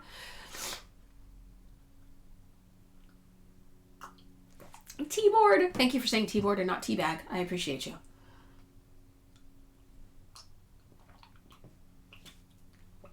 Kubashi, yes. Some socialists still believe that USSR engaged in social imperialism. Today it's China that's getting called that. Exactly. Yeah, everyone who coughs or appears sick, I just assume they have COVID and stay away. Oh, me too. And that's why this is me getting a dose of my own medicine. If you listen to the podcast, every time David's like, I got a cold, I'm like, you have COVID. Every time David's like, I'm feeling a little under, I'm like, you have COVID. You have COVID. I hear somebody cough in public, I'm like, COVID. And it's the hacking cough that I get when I get postnasal drip, and I'm like, if I hear that in public, I'm like, that's the most COVID fucked up cough I've ever heard in my life. This is karma for me. This is karma for me, and I deserve it. Yeah. It's horrible. I deserve it. I deserve everything that comes to me. I deserve all the COVID accusations coming to me because I give them out so freely. I have a neti pot. They stress me out, so I don't use them as much as I should, but I think I'm going to bust it out again because this one's particularly bad. Yeah, everything. Everything is COVID. Everything. You have a headache? That's probably COVID. It's all COVID. And my friends tell me, other sicknesses exist, right? Still, too? And I'm like, theoretically. But I don't think so. I think in my head, I really just think everything's COVID. Like, I know other forms of illness do exist, but also I'm like, no. So, my own battle. We each are fighting our own battles. You're constipated. Is that COVID? Yes. That's COVID. It's in your butt. You've got COVID up there in your butt. Butt COVID. So, I think it's safer to assume it's COVID too. I act like everything is COVID. Yeah. It's all COVID. Just act like it's all COVID. You have masks because your brain loves to think of breathing as breathing in air that has already been through people's bodies. I get that. Yeah, lack of shit, that's bug COVID. It's all COVID.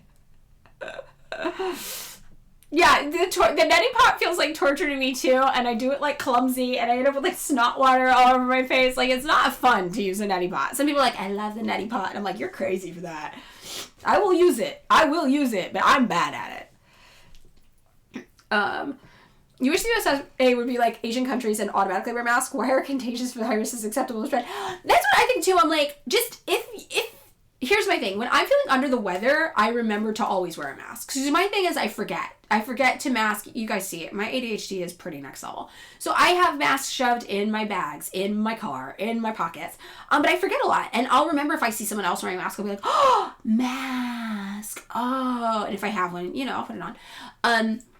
But if I'm feeling under the weather, I'm always like, everybody around me is going to think I have COVID, so I have to wear a mask at least. Like, that's the reminder. So I'm like, that feels like something everybody should be able to do. Just like, if you're feeling sick, just like the least you could do. Slap that. Yeah, COVID's when anything bad. That is unironically what I think about the world.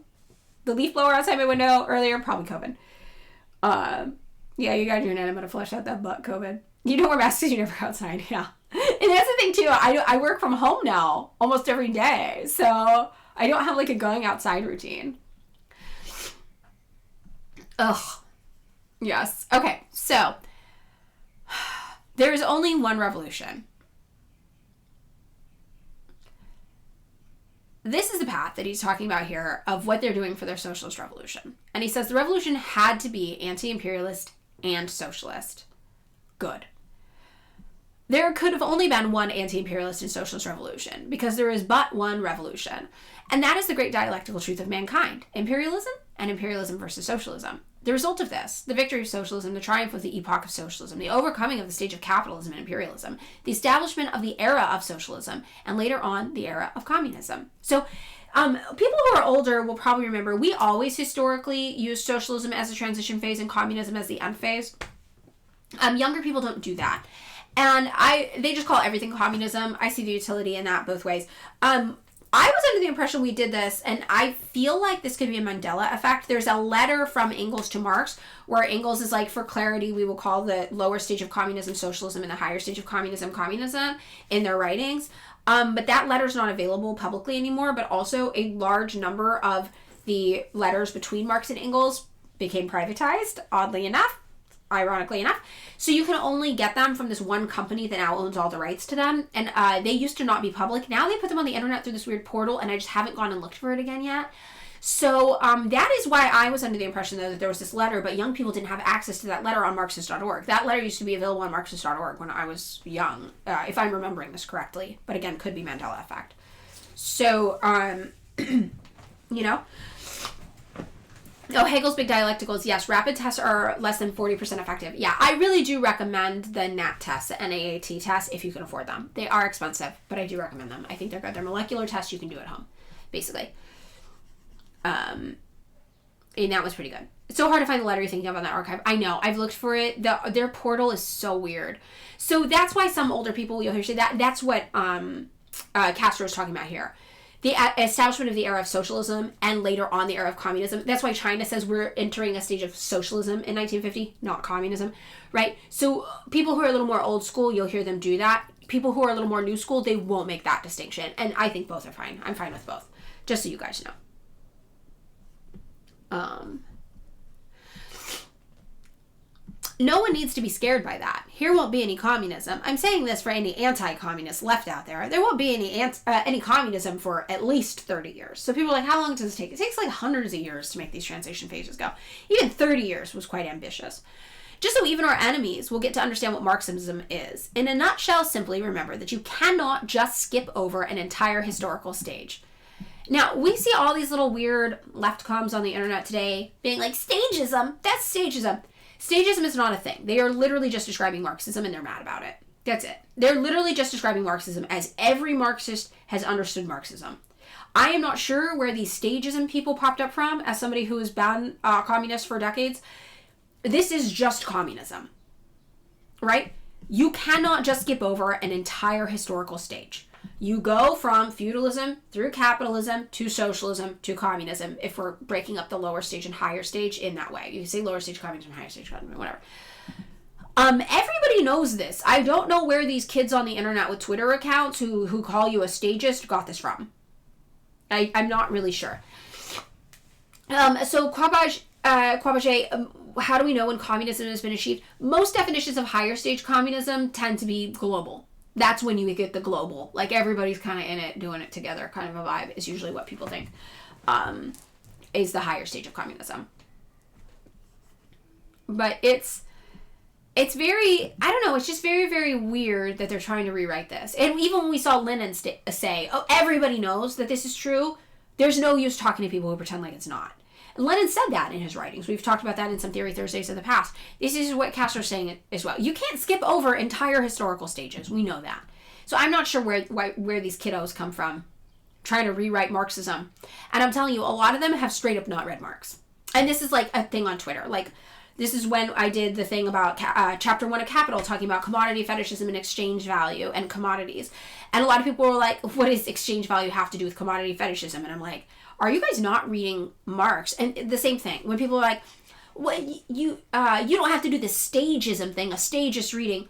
I'm so sorry to be the one to tell you, that is literally Marxism. Marxism is all about the historical stages. This is not a thing we just invented. This has always been Marxism, and everybody has always known it. So it's just very, very weird. I'm not sure where they're getting this from, but it appears to be a lot of kids on the internet who just haven't done the reading yet. So just if you encounter that, I've encountered that, and it's very confusing to me. Kumashi Gulak, London's best gay? You guys are wild in the chat.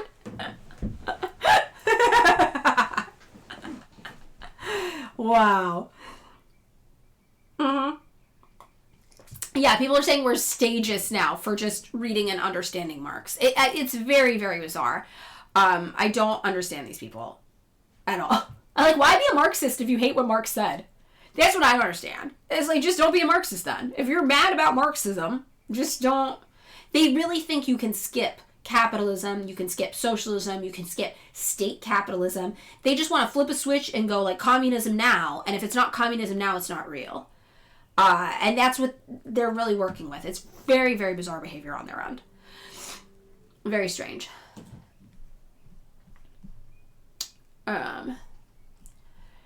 So that's what we're saying here. You cannot skip over an entire historical stage. Perhaps today, some underdeveloped countries can skip over the stage of building capitalism. That is, they can start developing the economy of a country through planning and along the path of socialism, but they cannot skip over the stage of socialism. So he's like, maybe if you haven't had capitalism yet, some places could give it a try, right? But what we've seen is that usually doesn't work perfectly. They're still going to have some special economic zones. North Korea is a great example of this, I think, the DPRK, right? They were able, from kind of a feudal state, to build into socialism. They still have special economic zones in the DPRK that people decry as being capitalist. They still have areas with some market, and they still have market availability. They still have markets. They still have farmers markets in North Korea, and in Cuba they have the same thing. They have the tourist zone. Right now they're doing more market liberalization for certain areas.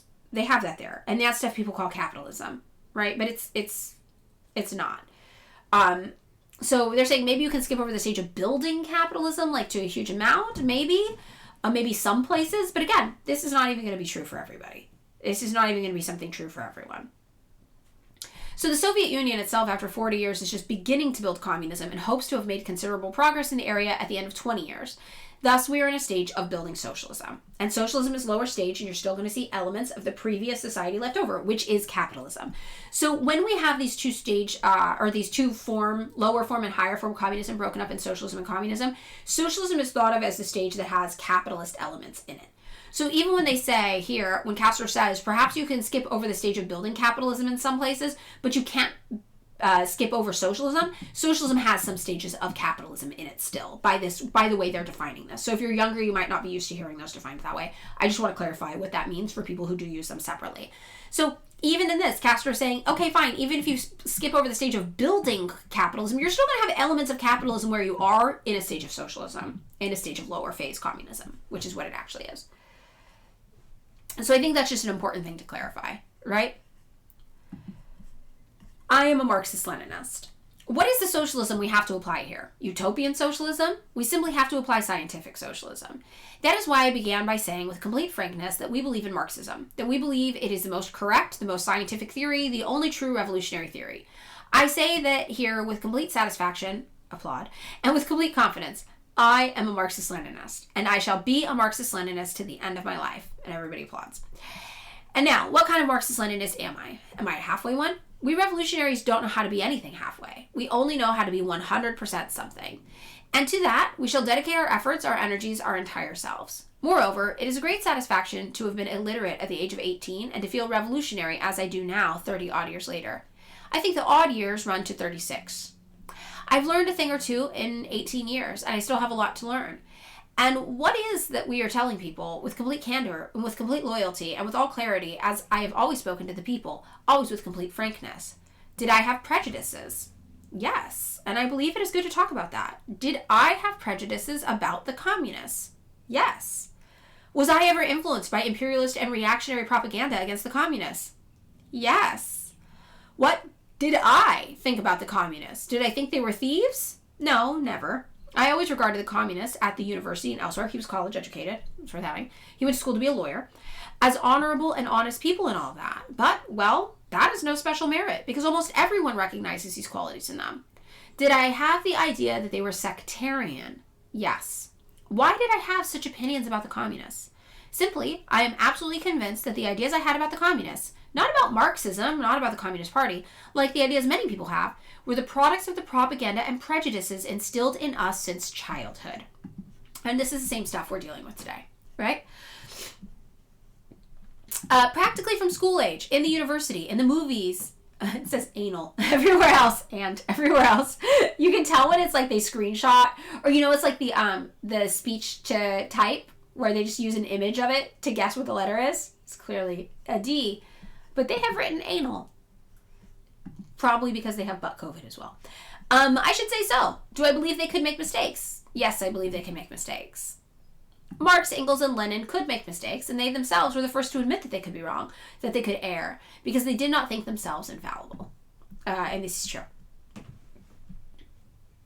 The NEP reforms were part of this, right? The details of the USSR history and our strength. Yes. So the NEP were the market liberalization reforms. And what we've really seen from people when they do these things that, I don't know, people claim to be more capitalist or whatever, is that because you can't just pass capitalism, lower stage communism, socialism has stages of capitalism, and you can do it to varying degrees. So a lot of people who try too aggressively to go straight into socialism will often find they have to backtrack and add in elements of market liberalization. In the USSR, they did that. That was the NEP. In China, they did that. That was the Dengist reforms. But none of that means they're not doing socialism. None of that means that. And what we see over and over and over again is people do try to find creative ways to bypass building capitalism, and they're never able to. So then they have to find creative ways to reintroduce capitalism into their society. And this is what we've seen happen in the USSR and in China. And to some degree, even in Cuba. Cuba had to do some more market liberalization during the special period of the 1990s when they lost their trading partner in the USSR. They did that as well. They did more market liberalization. So I think the best way to think about people in this stage, because they know they can't skip capitalism completely, is they will ebb and flow based on the conditions they're in for how much they liberalize markets and how much they more tightly control it.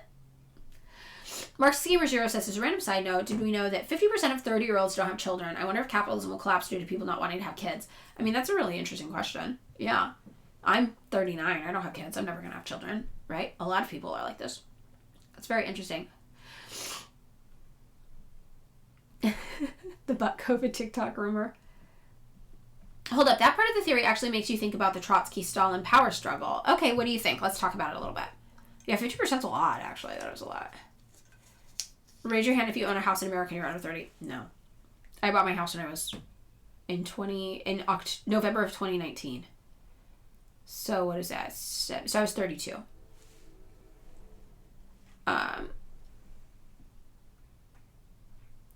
Rockman Spit, if the U.S. didn't stifle socialism, it just didn't exist because these states skipped the capitalist stage, potentially. Yes. Potentially, yes. And you see that the DPRK, they have probably had to introduce the least amount of socialism because they have focused on Juche as an ideology to be very, very self-reliant. And I think that has actually helped them. I think in order to minimize your market liberalization, you do need to this is just my guess. This is a personal Madeline guess. This is not based on theory. This is based on observation. I think you do have to just accept the fact that you are cut off from the world and assume that you have to survive on your own and build your society with that in mind.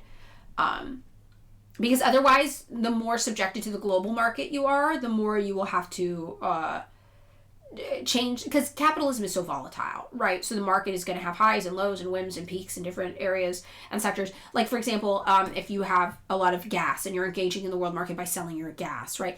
Well, the price of gas is volatile. So you're going to have more money, you're going to have less money. So if you get hit with gas prices dropping and then all of a sudden you're not making as much money for your gas, how's that going to affect your economy? Because if a huge part of your economy is based on trading gas with the US dollar, right? All of these things come into play. So I do feel like if you were intent upon bypassing capitalism entirely, first of all, we don't even know if that's possible. Everybody's had to introduce little bits of capitalism, that lower stage communism, we call it socialism, state capitalism, for example. That's another kind of element of adding in capitalism. And that's how most places try to do a form of state capitalism. They try to tightly control whatever capitalism is happening there. I think you would just have to start off by assuming you are completely self-sufficient, which is very, very, very challenging, depending on the local resources you have in your country. That would be my guess. Hallie's Rainbow Library, 32 was homeless 6 months ago and barely scraping by. What is this owning house and structures unclear? Yeah. It's pretty wild. I was only able to buy my house because when COVID hit, not even when COVID hit, actually, right before maybe, interest rates were 0% when I bought my house. And our credit scores, I bought with a group of people, so that's why I have the multifamily property, and my best friend lives in one house and I live in the other. But they used the lowest credit score in the bunch. So my credit score at the time was like 820. Now my credit score is like 5. But at the time my credit score was like 820. But they didn't use my credit score. They used my friends who had the lowest, who was like 619 or something like that. 620 maybe. So we didn't get a 0% interest rate because of that. We got like a 2% interest rate. So that's the only reason we were able to buy. Why is capitalism needed though? So the idea is that capitalism builds up the industrialization that's necessary for you to adequately basically provide things for your community. I kind of think of capitalism in the stage before you enter lower stage communism, socialism. You get a read for what you need, basically. You're like, do people need this? Do people want this? What's happening here? How much of what do we need? How is this going to work? It's almost like a trial stage. And it's kind of an interesting trial stage because you let independent entrepreneurs take on that risk rather than your country of testing the waters, of maybe going bankrupt, of things not playing out. You're like, you guys can do that with your own businesses and figure it out. And that's kind of how I've always interpreted it. Right? And then eventually you hit a point where you're like, oh, okay, society's cooking. This is what we need. This is what we have. This is what we can make. This is what we can do. And then you're able to kind of take control a little bit more tightly of it. It's a warm up. Yeah, that's kind of how I think about it, generally speaking. You wish you'd have a house someday. Homelessness scares you. Yeah, I mean, look, my dad and I were both homeless when I was in high school as well. I don't know if you guys know that. My dad more so than me. I lived with my mother, but my mother, because our relationship was very volatile, would kick me out of the house for long periods of time, and I wouldn't have anywhere to go. So I would be homeless for like a week here or there. Maybe like the longest, like 2 months, I think was the longest I was homeless at a time. And it scares me a lot too. And I will say, if you're able to buy a house, and I really made it my goal. I was like, my whole life is dedicated to me trying to buy a house in like the next 5 years. I was working extra jobs. I was selling everything in my house for money. Like I was on the hustle to try to do it. And it is safer than renting. Your credit score can be lower when you apply for a loan to buy a house than it usually has to be when you're renting. As long as your credit score, I think, is like 580 in the United States, you qualify to buy a house. My down payment was $7,500, which was a lot of money to me at the time. It's a lot of money to me now. But the deposits that landlords make you pay to move into a new apartment equally is insane, right? When you buy a house in the United States, the first month you don't pay your mortgage. So I rebounded that money almost immediately because I didn't have a payment for the first month. And if you're in a financial rough spot when you own a house, you can call the mortgage company and say, hey, I'm in a financial rough spot. Can I defer my payments for a few months? And usually they say yes. You don't have that when you rent, right? Yeah, it's crazy. Lord Oxy, I'm your partner and you have a mortgage broker. You're hoping to buy something small in the next couple of years because of me. Yay, I'm so glad. And if you are totally priced out, like I was totally priced out based on my income being so low, I had $19,000 a year is what I was making when I started this process. By selling a bunch of extra stuff, I think the most I got my income to was $35,000 a year when I was buying my house. I just went in with a group of people, and you can have up to 12 people on one mortgage. And if you look for multifamily homes, honestly, you're probably not going to find a place with like 3 units all vacant at the same time, but you often will find a place with 2 units vacant, because very often it'll be a front house, back house situation, and an owner will live in one and rent out the other. And when their tenant leaves, they just decide to sell the whole property. So you can usually find 2 units vacant at a time like that if you're looking. Yeah, how do you save up for a house when your rent is $2,000 a month? I know, exactly. It's very, very challenging. That's why I just started selling everything I owned. And I was working like 100-hour weeks, like every week, like minimum. I mean, I really had to put a lot of, for like 5 years, like a lot of effort into it. And I was using my tax returns. I was getting tax returns at the time, at least from being low income, and that helped a little bit. But yeah.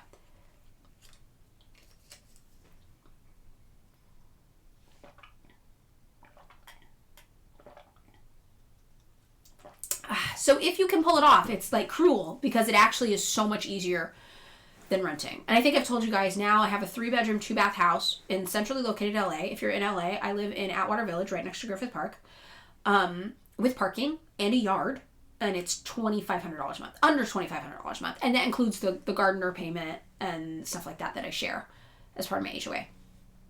So, which is pretty good.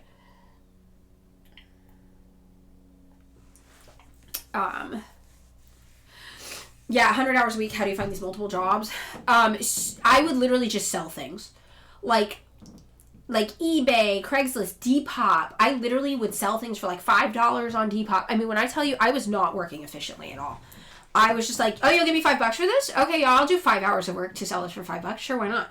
I mean, I was just like, whatever, man. And it was a lot, and it was brutal. It was not easy or good. And right now, I'm finally like, okay, like, this was the best decision I ever made. But the thing is, my best friend dragged me into it. When it came time, when my best friend was like, we should buy a house now, interest rates are really low, I was like, no, I'm scared, I can't afford it, I can't do it. And she was like, bitch, we're doing it. And I was like, okay. And she really was my motivating push for a lot of this. So I was very, very fortunate for that. Yeah. Okay, back on this. So I love this part where Castro is talking about his own personal prejudices that he had about communists. And this is what I mean when we tell liberals, we started as you, a lot of us. A lot of us started as you, or started as anarchists. Like, you think we were born in this world that we have today, this anti-communist world? You think we were born just loving communism?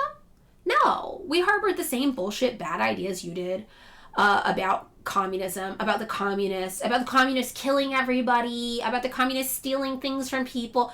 We all were born being taught that. We were taught DPRK was evil, China was bad, the USSR murdered a bagillion D people, famine, gulag. We grew up in that too. The only difference is we unlearned it. Right? We unlearned that programming. And that's what's really hard to get across to a lot of liberals in particular, and they feel very personally attacked by communists. And what they don't realize is that we've been you. It's not like we think we're better than you. We know we're a more evolved version of you in terms of political literacy, though, because we've been you.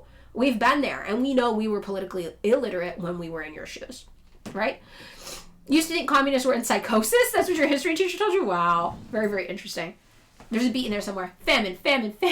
Gulag. I'm going to become the anti-communist propaganda rapper. That's going to be my future. Communist psychosis.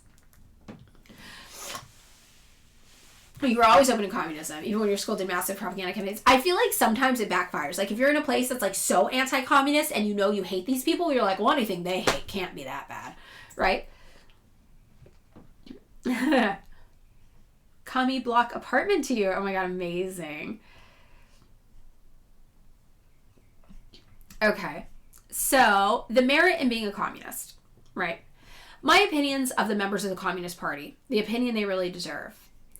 I believe that as they were unknown for a long time and were excluded and attacked and kept on the sidelines, and whenever a committee was formed, they were left out, and were left out because they were regarded as pests, and none of their statements were printed in the newspapers, right? We were annoying and ignored. This is us today as well. We must also recognize that it was a great merit, a very great merit to be a communist. Not today. No, today we are going to see to it that it is a merit. Of course, we are going to see to it that it merits. It has to be a great merit to have been a communist in those days when, as Felix Torres told me, he was taken out of Santa Clara jail and forced to walk to Yaguajay. On foot to Yaguajay and so on, along those lines, they made innumerable sacrifices, suffered tribulations. It is a merit to have been a communist when they were persecuted, when all doors were shut to them, all printing presses, all newspapers, all opportunities. This we have to say. Far more merit, of course, than being one today. Today, conditions are different. I have therefore said that we have to strive so that socialists, Marxists, are really Marxists in the true sense of the word, ready for all contingencies. But in short, I mean this, that I had prejudices against the Socialist Party, prejudices stemming fundamentally from the campaigns. I admit it with the honesty one ought to have when admitting such things. I'm not going to ask anything at all of the socialists. I say this now that we are all perfectly integrated, comrades all. Socialists all. So what he's saying is, back in the day, I wasn't a communist. I wasn't a communist. Now I get to say I'm a communist. Why? Because it's easy, because we want a revolution. Now we're all communists. Oh, okay, that's easy.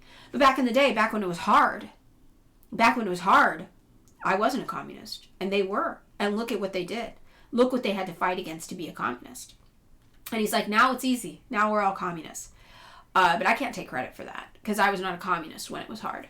And that's true of him. He was rich. He grew up wealthy. He was not a communist. He was not even trying to have a communist revolution originally. He was a lawyer who was running for office in electoral campaigns. I remember how Lenin said, electoral politics showcase to the masses how these bourgeois systems are outdated. He was not able to even run for office fairly in the elections being offered under Batista in Cuba. And that is what radicalized him. As a lawyer, as the wealthy son of a wealthy family, as a lawyer, that's what made him ultimately become a revolutionary, right? So on certain occasions early in the revolutionary process, there was some friction between us, probably due to different conceptions of certain things, but basically because we did not discuss matters. By this point, are 30-year-olds who don't own a home cook due to the housing being so expensive? No. Fortunately for you, the economy crashing is a part of capitalism. So if you can stack cash enough for a down payment and keep your credit score high, next time the economy crashes, just seize on it. Next time interest rates drop, just jump on it. Just go for it. Even if you feel like it's expensive for you at the time, in 10 years' time, you'll be like, holy shit, it's so much cheaper. Because as your guys' rent goes up, my mortgage payment stays the same. Because I don't have a fixed rate mortgage. Or I don't have, a variable rate mortgage. I have a fixed rate mortgage. My house is never getting more expensive than $2,500 a month. And when I'm 65, my mortgage will be paid off. Oh, it was 35 when I bought my house. Yeah, I was 35. I remember, because it was 65 when I'm ready to retire, it'll be paid off. So, it's not too late. Get ready. You have 337 pounds and nothing to do with it. That's a start. I don't know about places outside the United States. I've heard in Canada it's harder. I've heard in England it's harder. People also told me in the United States it was impossible. So, I will say, sheer willpower alone can get you places. If you're just like, fuck it, I'm gonna figure it out. But it'll take a long time. It took me years. It took me years of trying to improve my credit score. I had to pay off a bunch of debt to get my debt to credit income low enough. I had to do a whole bunch of shit. It was not easy. It's not easy. Yeah, escrow might go up, like property taxes and things like that. But it depends. It depends. The HOA thing you can't always ignore, though. Like, my partner in New York has an HOA. But let's say it's New York. You have to live in a condo. You have to have an HOA, right? So, all right. Getting back into this, I must also say that there were people here who fell victim to the intrigue of the early days, when every time something happened, it was said there was a group of communists stirring up trouble, provoking a riot. I will say that at one time, I even believed that it was the communists who had provoked a riot at a certain place. When a group of people with sticks attacked a citizen there, I was led to believe it. I must admit it here. And later I discovered that it wasn't the communists who had staged the riot, but divisionist elements who had armed the whole mob with sticks to beat up some citizens. They got CIA'd. Castro's like, I got CIA'd. I fell for it. Absolutely wild. Wait, what's the reaction you guys say? Oh, yeah. The propaganda about saying I'm a communist. Interesting. So, all right, let me take a look and see if we skipped ahead a few chapters. Let me see where... Oh, no, we keep at it. Unity follows discussion is our next section. Okay. In any case, in the first stages, there was a clash between two things. In reality, between prejudices and a series of things. There was a communist behind everything. Does that remind you of the United States? Donald Trump's calling Gavin Newsom and Kamala Harris communists. Gavin Newsom and Kamala Harris are calling Donald Trump a communist. There's a communist behind everything. The employment of communists had to be almost a secret. Right off the bat, the UPI, the AP, and all the North American newspaper men would be on the spot digging up a dozen, 15 or so communists. It was strange back in those days. They were already starting to call all the comrades communists, but there was a group of comrades who were not members of the Communist Party, but were members of the July 26th movement. Remember, July 26th was their initial failed revolution attempt, right? Not even all communists. Then they were pointing the finger at them, dragging some of the previous communist activities before the public. They started with that campaign, a campaign which even found an echo in some, more or less numerous, in all areas, influenced by anti-communist and imperialist propaganda. Fortunately, due to the efforts of everyone, we got through those stages. I believe that one of the errors of those first days was the lack of any major exchange of views between the different organizations. Each of us was acting more or less on our own account. It was the revolutionary struggle itself which brought us more and more into contact, more and more into common discussion, more and more into an exchange of views, and steadily promoted our unification. I must tell you about a terrible experience we had. Someday, when the history of the stage is written down and something is said of the merit of this revolution, they might as well say that we were making a socialist revolution without socialists, because at that time, anti-communist prejudice was so strong that whenever a communist functionary was appointed to a job, no matter how modest, there would be a wave of protest, followed by a squabble and a train of intrigues. Our measures were socialist measures, a people's farm, a cooperative, an industry nationalized. All of these are socialist institutions. We had good comrades, honored comrades of the July 26th revolutionary movement, but there weren't enough of them for those tasks. Certainly, there aren't enough men now. How were we going to manage with the jobs and tasks piling up on us at the time? Carrying out a socialist revolution without socialists was one of the most difficult jobs. When the process of uniting the revolutionary forces and the revolutionary organizations began, when anti-communism began to be rooted and destroyed, we reached the stage in which it was easier for members of the Socialist Party to fulfill various functions without all of that intrigue and that divisiveness. A Marxist-Leninist program. Now, what does this union mean? What is the significance of the moment when all of the revolutionary organizations unite? And this is out here in California. I've told you guys, we're really doing big, what's the word I'm looking for? We're doing a lot of unity, left unity stuff. We're trying to build factions together, or not defactionalize, we still have our factions, but we're just trying to work together. We're trying to build a coalition building, that's what I'm looking for. We're doing a lot of that out here in California. And I'm not going to lie to you, we get admonished sometimes at events. They're like, I don't want to hear any comrades speaking badly about the liberals. You need to have sympathy for them. You need to have empathy for them. And you need to educate them. That is your comradely duty. And I'm like, or they'll be like, you're going to have to work with malice. You're going to have to work with malice today. I don't know what to tell you. Shut up about it. You're working with malice. And I'm like, oh, fuck. And I need that, though. That's good for me to remember. It's like, what's your goal right now? Oh, you're not building anything, right? You're trying to work together to raise consciousness, to get people aware. A lot of the differences in some of the activities you're doing, they're not super relevant. And some of them they are. When I say, what are we trying to build? I want to build something like China. And somebody comes around and is like, China is bad for these secret reasons that were invented by the State Department. I'm not going to pretend like that doesn't annoy the shit out of me, right? But sometimes when you're coalition building, you're like, we don't have to talk about China right now. There's no reason for what we're doing right now that we have to talk about China.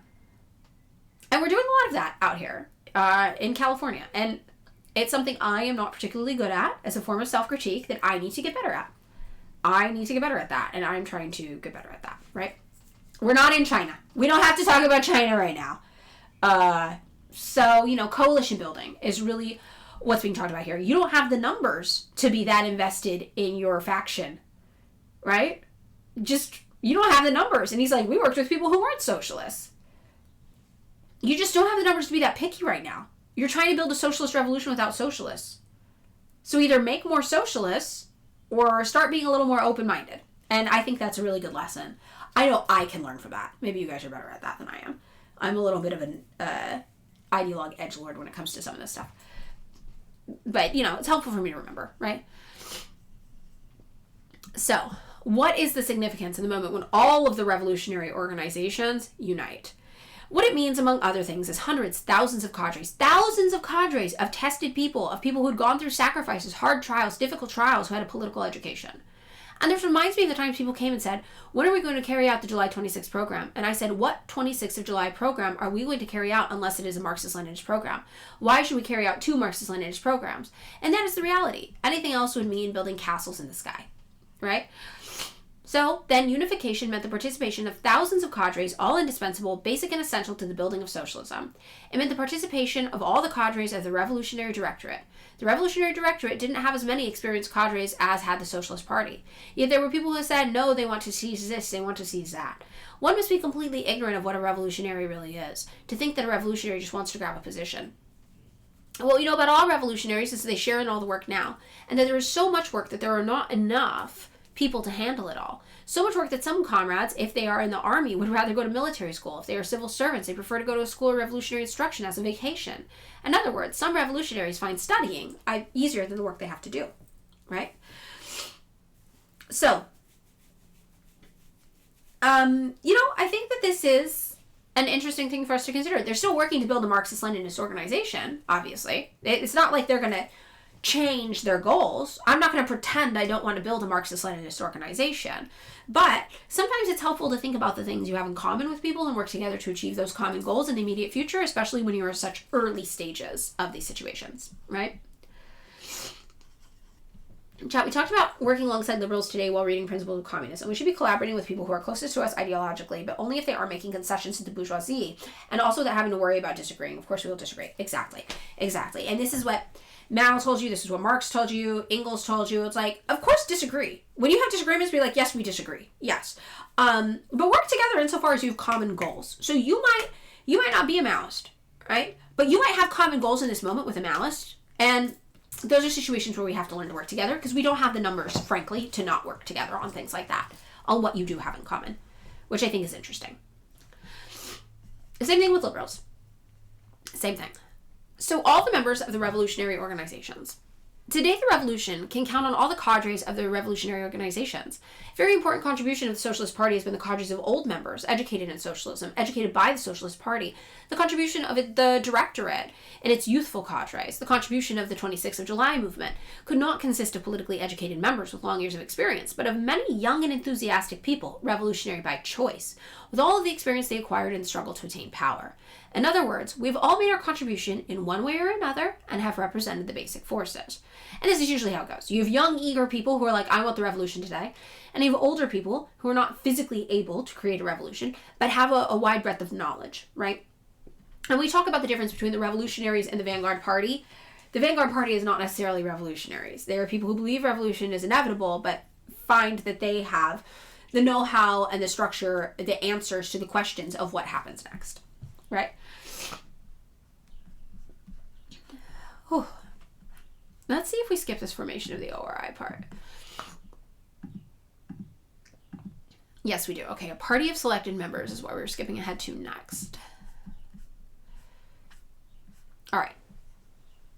So this is where we get into our idea of vanguardism. And really what's happening here is Castro's explaining vanguardism to the masses.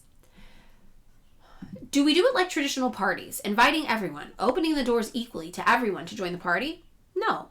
What did the bourgeois parties do when they were in power? They opened the doors wide, invited everyone in, and suddenly any party that came to power immediately had 1 million followers. When we were novices and knew nothing about politics, the newspapers we read used to say, as proof of what the Soviet Union is, the Communist Party has no more than 5 million members out of a population of 200 million. To capitalism and imperialism, this proved that it was a tiny minority. Of course, they wanted to make us look at a revolutionary Marxist party through the same prism they used on the bourgeois party. With a bourgeois party, the more people, the bigger the show. The bourgeois party has no ideology. It defends the class interests of a bunch of politicians, a conglomeration of individuals. The more people it has, well, the more the patronage, the bigger the shows. They are not at all concerned about what their party members think. So they try very carefully to hide the fact that a revolutionary Marxist party is a vanguard party, a party of leadership, a party of selected people. That if the Soviet Union had opened up recruiting centers, well, there would have been tens of millions of members. That a party of leadership directs and works through mass organizations. That mass organizations are the instruments of leadership and revolutionary work and form the basis of revolutionary work. A revolutionary party is a selective party which leads. It leads and works basically through its mass organizations, through labor unions, youth organizations, women's federations, defense committees, which in this case is an invention of the Cuban Revolution and is also a fantastic mass organization. Peasants' associations, cooperatives, and the farms which are now in the unions. In other words, it leads and guides through all of these mass organizations. So, we were talking about the government structure of Cuba last Friday. There's the government, there's the party, and then there's the mass organizations. The mass organizations are for people who aren't in the party.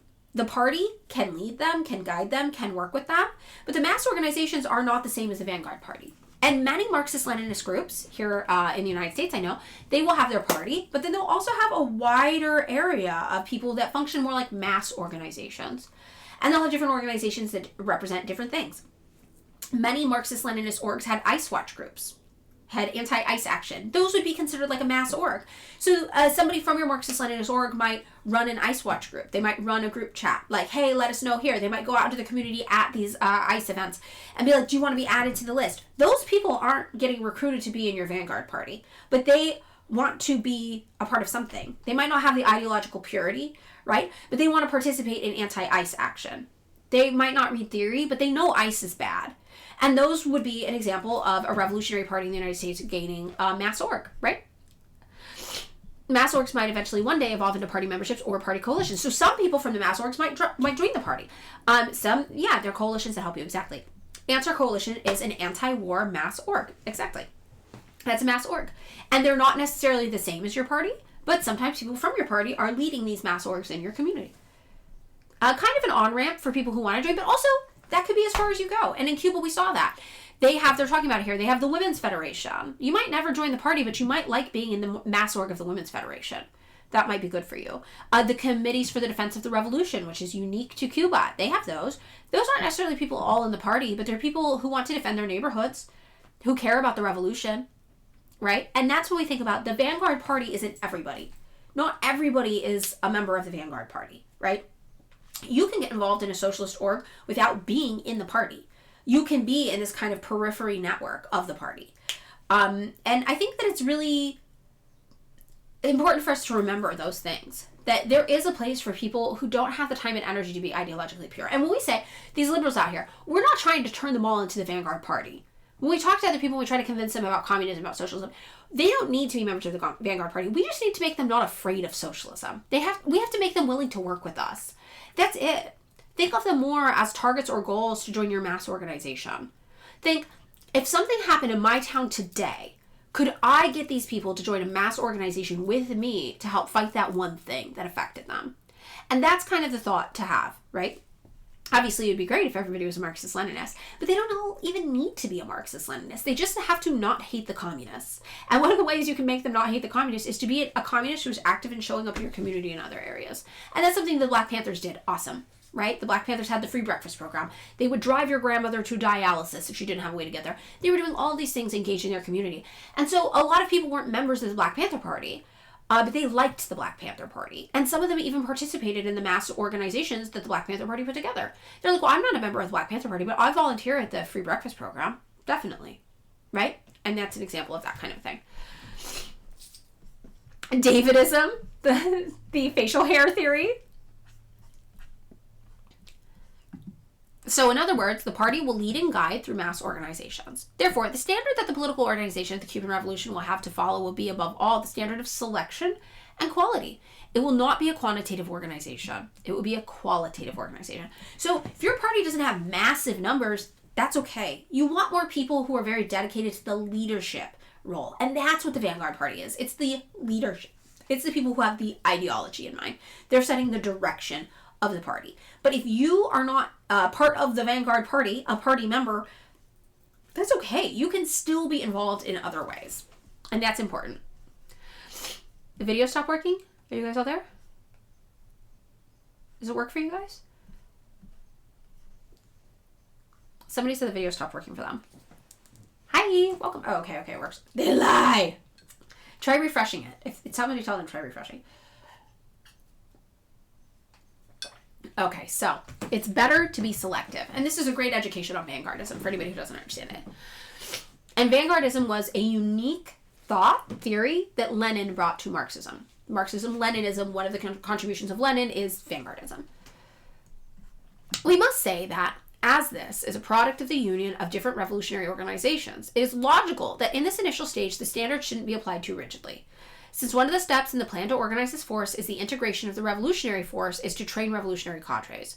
That is, in this initial stage of unification, we cannot logically set as a strict requirement that they will have to be in the future, because all of the comrades and cadres of the separate organizations have to be integrated into one organization, and many of them are engaged in study and training. So, in the beginning stages, you're not going to recruit people who are perfect Marxist-Leninists.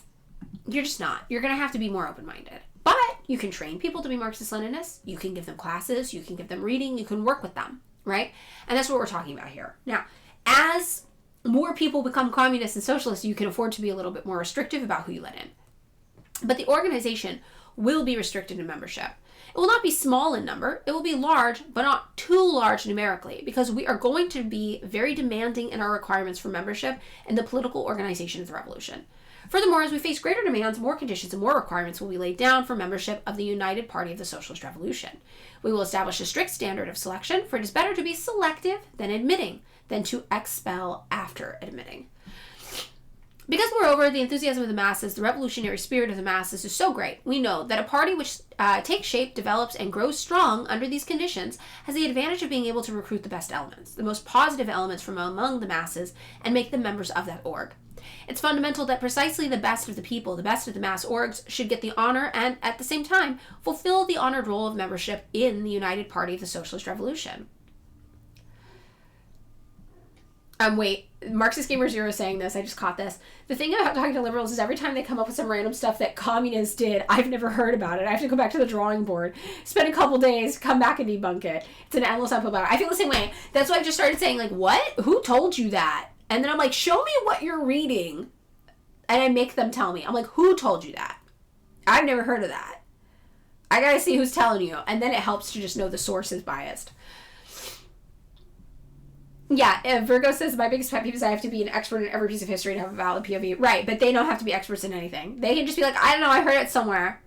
And you're like, oh my God. And it is frustrating. It is frustrating. I have lost my cool the past year and a half, 2 years, the past 2 years really, coming up on it, a year and a half maybe. I have become a person I never was before. My frustration and anger with these people is so deep-seated now, and I really have to fight it and try to do better, and I am working on that. I am working on it, but it is hard. How can you train yourself to be selected as a Vanguard member? Well, I would say the first thing to do is reach out to whatever party, a Marxist-Leninist party, is most active in your area today. Right now, I can tell you most Marxist-Leninist parties will teach you. They will train you.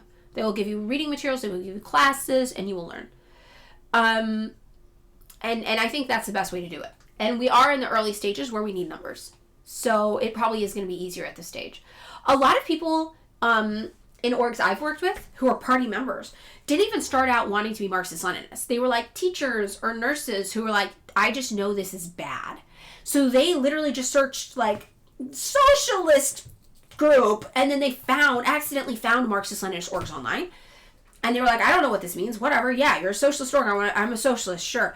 They didn't know what being a socialist was. They just knew they didn't like the Democrats because they felt like they weren't doing enough. And they reached out to engage. And they ended up being people who were highly effective, highly motivated, and highly organized and disciplined.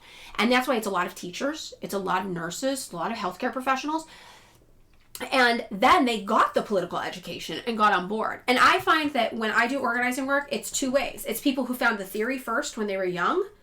And then they usually, don't have very, professional trajectory careers. They usually financially struggle, so they have a little bit more free time. They're in and out of constant employment to dedicate to a party. So, I believe in this, and I'm going to dedicate it to a party. They come in with more knowledge. But then there's a whole different group of people who are a professional class, who have more resources, but maybe not as much time. But they're very, very effective and organized and dedicated. And so these are the two paths, but they're not super politically literate, so the party teaches them political literacy. So both, I find, are equally prevalent in organizing spaces. And it's very, very cool. Oh, you think I'm a very patient person? Thank you. I try. These people are crazy to me, though. They're insane. But yeah, I find both. So you don't necessarily need to be any specific way. I think both actually work really well. You can be dedicated in your education, in your discipline, in your education, and your reading. Or you can just be dedicated in that you show up, you're consistent, you're organized, and you want to be working with a group. And both are usually fine. And I really admire, like, the teachers, the nurses, those kinds of people. They end up having a better understanding of Marxism than I do sometimes. And they didn't even start. They're like, I don't know, I wasn't even a Marxist 5 years ago. I just, like, Googled socialists near me and found this org, and now I'm here. And then you find they're like, holy shit, now you're, like, in leadership positions, you're organizing everything. And there'll be people you would not guess were socialists if you just talk to them. They seem like normal people. They seem like liberals. And then you talk to them, and then they hit you with, have you read this? Have you read this? Have you read this? Have you read this? Have you read this? And you're like, I mean, yeah, I've read some of that. Some of it I haven't read. And, like, you know as much as me, and I've been reading these books since high school. And it's because they just throw themselves into it and dedicate super hard. And it's really, really cool to watch happen. I love that. Very, very cool. Okay, so let's get into more about this. In the first place, the standard of selection is going to become stricter as the party grows larger, right? And naturally, other comrades here will talk about certain organizational problems. We want to say a few things. All members of the separate revolutionary orgs will have equal rights and privileges in the United Party of the Socialist Revolution. This means there will be no special privilege for having been a member of the Socialist Party for 20 years, and it means no discrimination for having been a member of the 26th of July movement or of the Revolutionary Directorate. Everyone comes in with equal rights. We especially have to avoid extremes and mistakes. On the one hand, we must prevent those who say, I have 30 years or I have 20 years from resting on their laurels of these 20 years and believing that their revolutionary background is different. On the other hand, being a new member doesn't give one the right to believe that he doesn't have to know everything he should know about the questions of socialism and the questions of revolutionary theory, nor to feel that he is not obliged to follow all of our standards with discipline. I think that's very, very relevant, I think, to all organizing. So, the next section we're going to talk about is study is necessary. We skipped ahead a few. So we're skipping ahead a few paragraphs just so we can make this reasonable for a Twitch stream, because it's pretty long. To see comrades devote themselves to the study of economics, but in such a way that, to speak the truth, if we revolutionary leaders don't study, we'll soon have people from the ranks knowing more about economics and political economy, Marxism-Leninism, and a whole lot of revolutionary things we do. I tell you this seriously. Whether you want to take it seriously or not, we shall see. But I believe that, meanwhile, we the leaders are obliged to study more than anyone else. I've seen how those comrades have changed. Why have they changed? They see themselves as comrades who have discovered something, who found a truth, an indescribable enthusiasm, not usually found in their first studies. We have something to give to the masses. We will be lacking so many material things, but there's something more. There's a whole revolutionary doctrine, scientific, profound, full of interest, which we can give to the masses. We can educate them politically, teach them, give them revolutionary theory. We have schools. We have a press. We can teach the people. There is one thing that no one should doubt, and that is that our people will become more revolutionary by the day. And as they become more revolutionary, they'll become better workers, better students, better administrators, will have higher production, better fighting units. The revolution will be better defended, and the revolution will have more prestige as the people assimilate revolutionary instruction. Now, I'm going to tell you, in Cuba, this is true. This is true. They become more revolutionary. You walk around there, like I said, they were interviewing a woman on the news named Marx-Lenin, first name, right? These children know more about Marxism than any congressman probably in the United States. And this is true. They are better workers. They're better students. They're better administrators. That's how they're outperforming the United States on so many metrics with so many less resources, right? It is just their revolutionary spirit, their study, and their discipline, which is very, very interesting. Teaching, not indoctrination. It is not a matter of indoctrination. We should drop that term. Why? Because the word indoctrinate implies instilling something in someone, filling someone's head with something. It isn't a matter of indoctrinating or instilling people with something, but teaching them to analyze, teaching them to think. No one could have instilled Marxism-Leninism in me, and the best proof is they tried to inculcate the very opposite of this in me, and they failed completely. They might have planted a few prejudices in me, some things, but really no one could have instilled the reactionary, fascist, counter-revolutionary, selfish, exploitative spirit in me. And you must remember that for 12 years, I was a pupil in parochial schools. Remember, rich kid.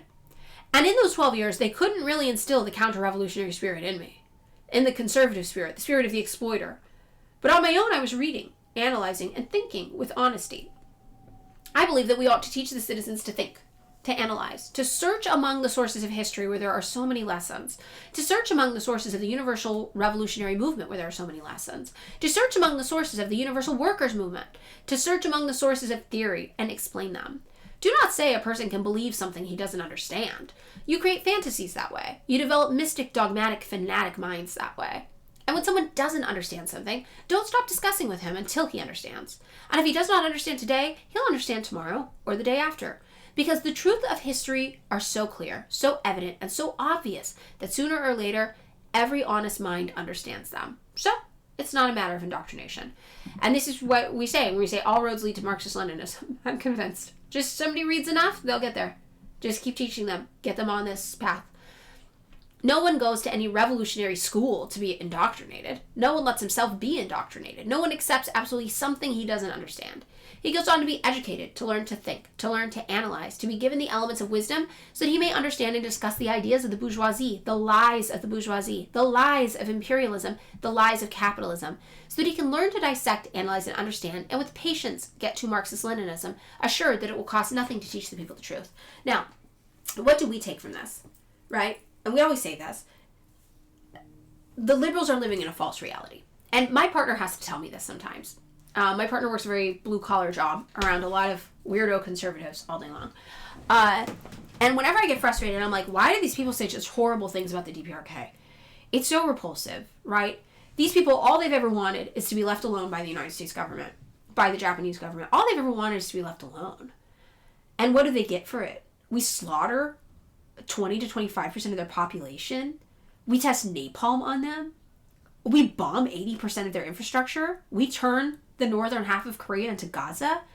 We commit genocide against the people on Jeju Island.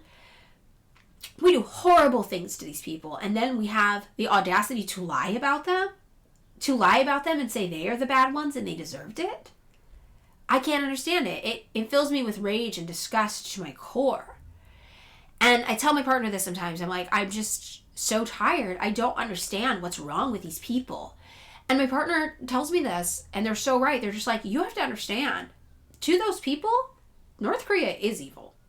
It's not what they think. It's what they know. They know it's evil. Why do they know it's evil? Well, think of all the information they've had, all the lies. They've only consumed lies. And this is so true, right?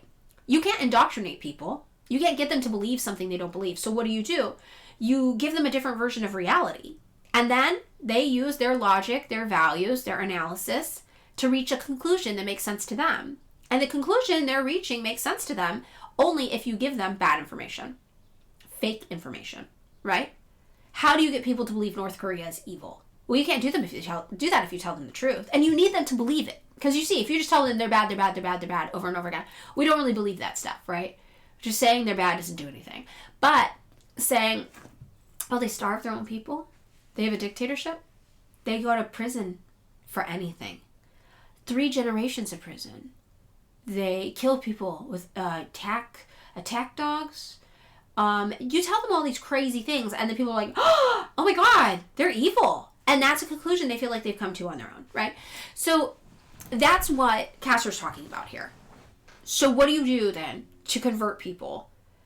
You have to get them, you give them the wisdom to understand that these are lies.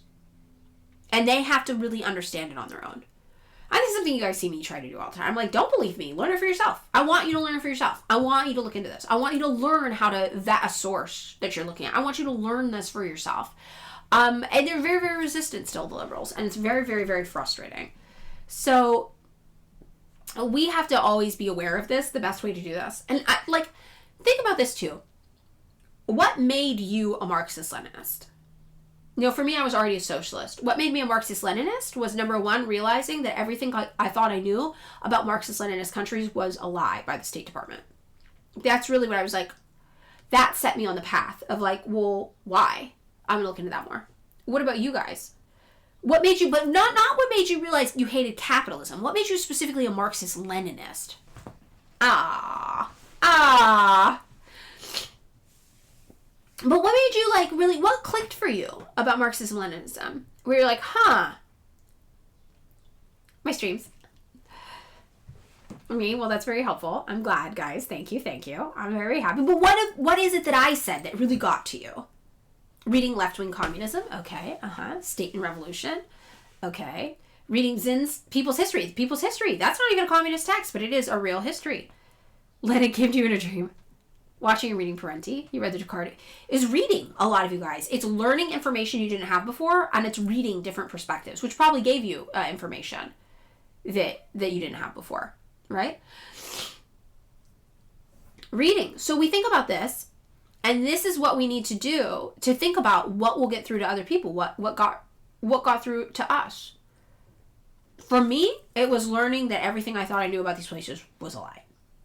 For a lot of you guys, but that came through reading. That came from me reading. And it is reading. It's learning. It's new information. It's access to new information. So I think we need to keep that in mind when we hate liberals so much. Our goal is to give them new information. That's it. Our goal is just to present them with new information. We don't need to convince them. They'll convince themselves if they have the right information and if they're not demonic people with impure hearts, which some of them are. But some of them aren't. Some of them are not. Some of them are. But a lot of them are not. They're just people with bad info. And they're annoying people with bad info. And they're arrogant and annoying people with bad info.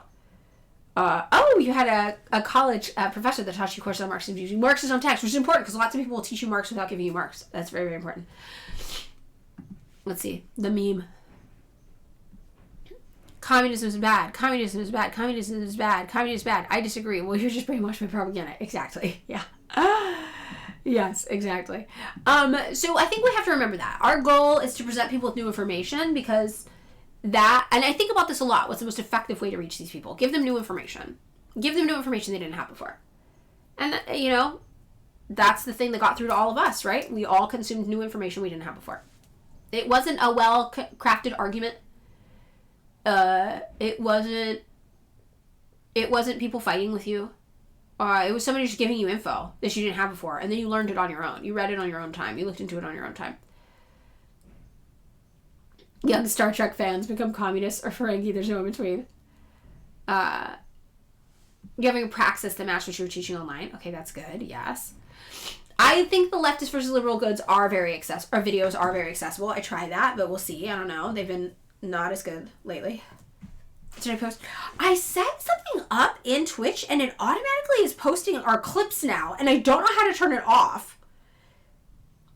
I don't know where I set this up that it's doing it, but I need to stop it. I bet it's one of the clips from the stream? Oh no, it's not. Maybe not. They're being exported to my personal TikTok, but I didn't see this one. Okay, some of them I take it out. Some of them hit. Okay. Oh, okay, thank you. Thank you, Senior RC. So I just feel like there's something we can learn, right? The shock doctrine, right? Okay. So maybe that's something we do too. To be like, hey, I know this stuff can be really confusing to you. Here is personally the book that opened my eyes to a lot of these issues that I didn't previously know. And I really recommend it if you're interested in learning more about these issues. Maybe that's the approach we take. Just like, hey, I used to be like you. And again, I'm always trying to perfect this technique. So it's good to talk to other people about our technique and how we approach these things. Okay, that's good. The TikToks help. Okay, yeah. I'm glad. Very, very interesting. I'm glad. The shock doctrine. Yes, I'm glad. Okay, so let's continue here. And we really are teaching people the truth. We have the benefit of the truth on our side. I always say this. We have the benefit of truth on our side. The imperialists, the colonizers, they all shock doctrine. Okay. They all have to lie. They all have to lie to prove their point. Why? Because their points are bad. They're bad for people. Capitalism's bad for people. So they have to spread lies to get you to care about capitalism, to get you to support capitalism, right? We don't. We have the truth on our side. So it's just how do you get people to the truth, right? Black shirts and reds, and then the Jakarta method. Those are both really, really good recommendations as well. Thank you, Marxist Gamer Zero. Thank you. I appreciate that. There's an art to it. Yeah, you don't want to come across as an evangelist. And I think maybe my new approach is going to be more hands-off. I'm going to be like, look, here's some text that got me on the way. Maybe read this one book. If you're interested in learning more, you might like it. And maybe that's it. Disco Elysium! I need to play more. I only played it for like 2 days ever. So, bye Virgo. Thank you for everything. Yeah, and maybe like, too, just thinking about for you personally and making it really honest for you. Just being like, hey, like, I can tell this is a subject you don't have a lot of knowledge on, and it's totally fine. I used to not either. This is the book that really worked for me. Maybe it'll interest you, and just doing that. Discord announcements. First, join the Discord. We are doing model elections in the Discord. Minister role. Okay. By Wednesday, April 8th. If they accept the nominations, we have more than 2 options. We will begin an election. Forks Book Club just finished reading Principles of Communism. Yay! And we will begin reading Killing Hope by William Blum. Yay! Feel free to hop in discussion. Yay! Thank you guys. The Discord's going off. I appreciate you guys for doing all of that. Okay, bye, Virgo. Bye, bye, bye. Yes. Okay. So the next section of this is Revolution as Career. And we have 5 more sections of this left to go. Make sure I don't have anything weird going on today. I kind of feel like I might. It's my partner's birthday today. Okay. It is my partner's birthday today. Okay. I made dinner reservations. I bought them a gift. I bought them 2 gifts. I haven't said anything to them yet, though. They leave so early in the morning, I'm still asleep. I haven't said anything.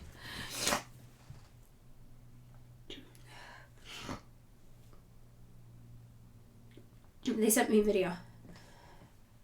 Da-da-da-da-da. Hold on.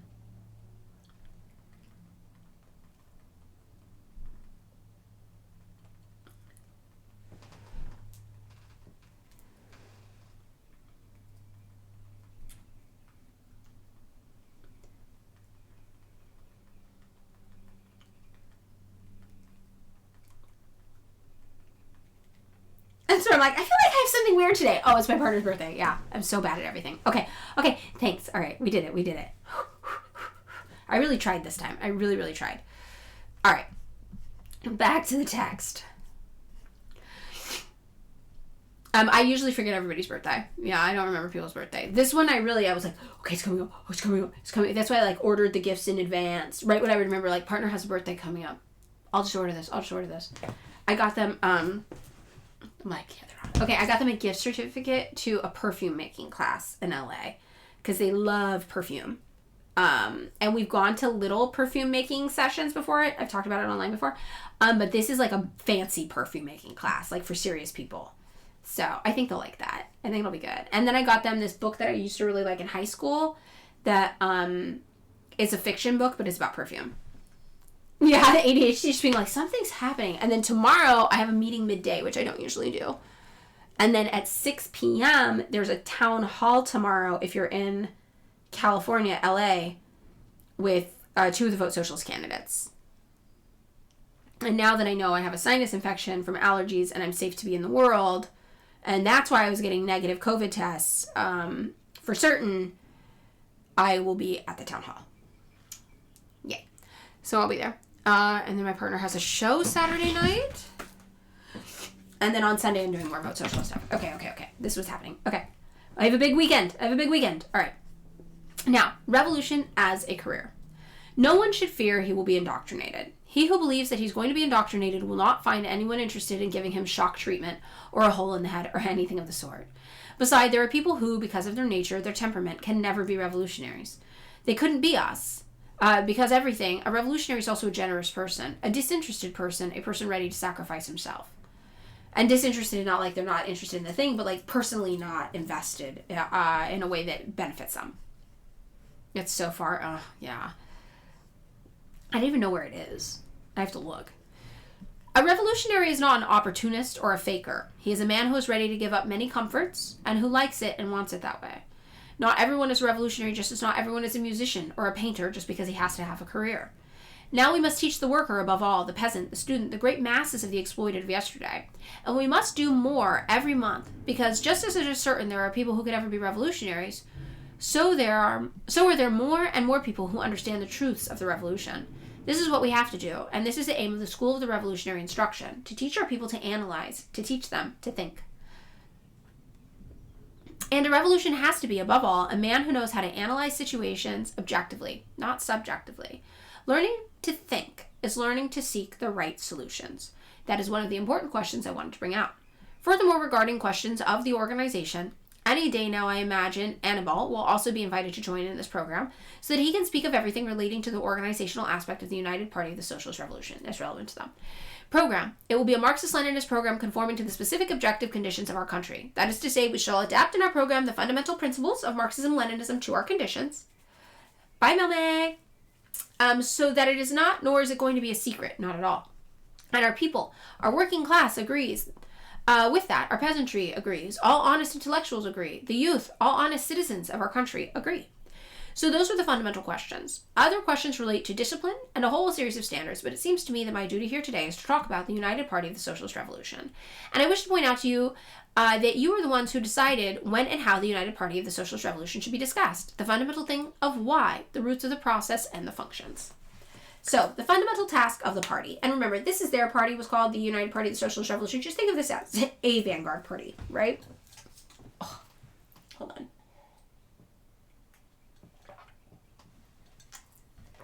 We need more hydration. All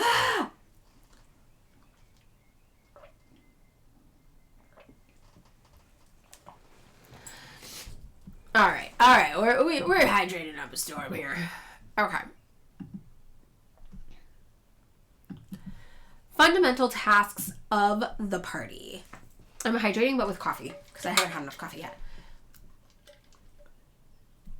It is known how fundamental is its task to organize and lead through mass organizations through its cells, and at the same time to organize the people in accordance with Marxist-Leninist standards of collective responsibility and leadership. Okay, fine. I'll hydrate for real. I'm now going to say something about collective leadership, which is possibly the only thing left for me to discuss. For a good part of the time, revolutionary leadership was a one-man leadership. That is to say, it was not bossist, not whimsical, nothing like that, but for a good part of the time, the decisions were decisions that were made in practice by virtue of the confidence bestowed in the premier of the revolutionary government. And as such, the basic decisions were so made. I say and I repeat, I firmly believe this is wrong. I do not have to reproach myself for this, though. It was simply the result of the revolutionary process. Well, what did we think about that? We simply thought that was wrong. In fact, for a long time, there was concern here about the problems that leaders, what would happen if we lose a leader? And this is why later we see, okay.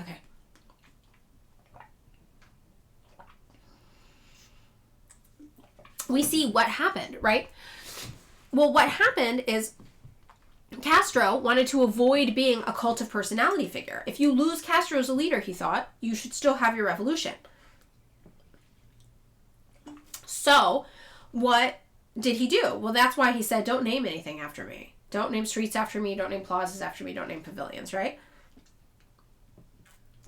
He wanted to make sure that the revolution would outlast a leader. And this is the question. What would happen if we lost a leader? And what would happen if the revolution was deprived of a head? Why? We just have to get out of that situation as soon as possible. Above all, we have to create a revolutionary party leadership, a group of people. That instrument... Oh, yeah, you have a train next to you? Oh, yeah, hype train conductor. You're the hype train conductor. The instrument is the best guarantee, and the only sound guarantee of the continuity of power in the revolutionary line. I sincerely believe that of the many political systems man has developed throughout his history, through his wanderings through history, it is simply the best system of government based on this administration of the state by a revolutionary democratic party with collective leadership. Why? Since individuals play a role, there's no doubt that individuals play a role in revolutions and an important role, but individuals are, after all, just individuals. And there's nothing more fragile than the life of an individual. Even the conscience of individuals is fragile. We have absolute faith in the firmness of our consciences. However, we know that an individual is the most fragile thing there is. He dies from a bullet, an accident, a stroke, a sickness, anything. So this is what we mean. A good revolutionary party is constantly training the next generation of leaders, right? And I know in my party that's something important. We're like, who has leadership potential? Who's a leader? Who's a leader? Who's a leader?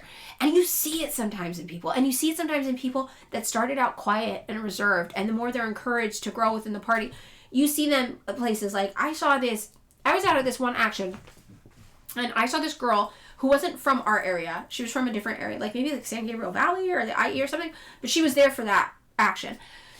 And she was like, norm, like quiet, kind of shy, okay. And then they gave this girl a fucking space and a microphone hooked up to a speaker. And I was like, I am currently watching our generation's fucking Fidel Castro in front of me right now. Like, this woman was energizing. She was organizing the masses. We ended up going on a march. She was in front of restaurants, getting people from restaurants to come outside and join us.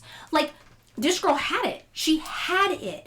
And that was somebody who I'm like, holy shit, like, this is a leader. Like, I see her being a leader. I see her leading the masses. And that's the thing that a good party will always be looking for more of, right? Oh, custom badge for subscribers? Okay, wait, hold on. Let me add that. Let me add this to my to-do.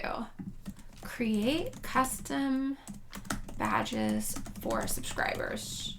What do you want it to be? Do you want it to be like a little nuclear explosion? Nuki vibe? What do you want? Yeah? Nuki? Okay. I'll put that. Got it. I'm gonna do it. Yeah, the Nukis have spoken. Okay. So, this next section is called the Idiot Kings. Or Fork. Oh. Monarchies, which represented the social system of the empires of the feudal era and of First Nation states, are characterized by the fact that a country can be ruled by an idiot. A son of a king is an idiot, and the country is condemned to having an idiot rule for 40 years because unless he dies before, he can live for 40 years, and even more. And there are many cases in history of nations ruled by idiots. Representative bourgeois democracy is characterized by politicking, bribery, corruption, and it is a system in which only the ruling classes and the wealthy classes have access to power, aside from the accompanying anarchy of the system of government, as demonstrated by recent history, for example, in France, a country where the government changes 10 times in a year. Fork with a nuke. Okay. Besides the risks arising from this system, a system of one class ruling another, it also often happens that one man alone can deceive the masses, can confuse the masses. A big demagogue, a theatrical person, can, under certain circumstances, rise to a position of leadership in the state far beyond his capacities and merits. Any Americans in the chat really feeling this right now? Any Americans in the chat? It's wild. This is very Donald Trump. This is what is unique about Donald Trump compared to Democrats, I will say, is that he is, what did they call him? And he's an idiot. I mean, a lot of Democrats are idiots. I think most Democrat presidents aren't idiots so much as they are evil. I think they know what they're doing and they're just evil. I think Donald Trump is actually a stupid man and also evil. So I think Democrats are smart and evil and Donald Trump is stupid and evil. Very, very interesting. Ugh. Horrible. The system of one-man government, the consequence of dictatorship, has two important drawbacks. Oh, George W. Bush was also an idiot and evil. Yeah. But Dick Cheney, smart and evil. So sometimes the Republicans get you too. First, if the dictator is bad, the people suffer the consequences. And secondly, there is a lack of continuity and security in the continuity of power and revolutionary direction and program. This is what's really important. You have no continuity of your government if you have a one-man government, a dictator, an idiot king, or a smart king, even at that.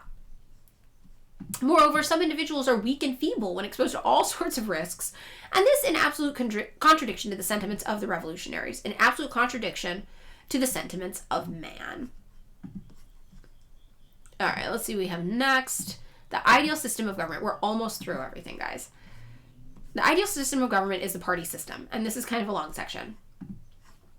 I therefore believe that the ideal system, the most perfect ever devised by men to govern a country, a system, moreover, that does not aspire to be eternal, but transitory, as temporary are the stages in the history of a country. Wait, that is kind of the true political compass, is like good, evil, idiot, smart, and then you can just plop all these leaders on here, right? Wherever they want. So Donald Trump is like evil, idiot. Gavin Newsom, evil, smart, evil genius. Yeah. Kamala Harris, like mid to high, smart, evil. I think that's it. Steve Bannon, evil, smart. I think all of this could be it. The hottest country. Not that smart. She's a little smart, but yeah. Yeah, where's like a good idiot? Who's like a good idiot? Politically, in our political system. That's an interesting question. It's got to be somebody who just like is running as a democratic socialist and really believes in the Democratic Party. Ted Cruz. Bernie. Me. Zoran.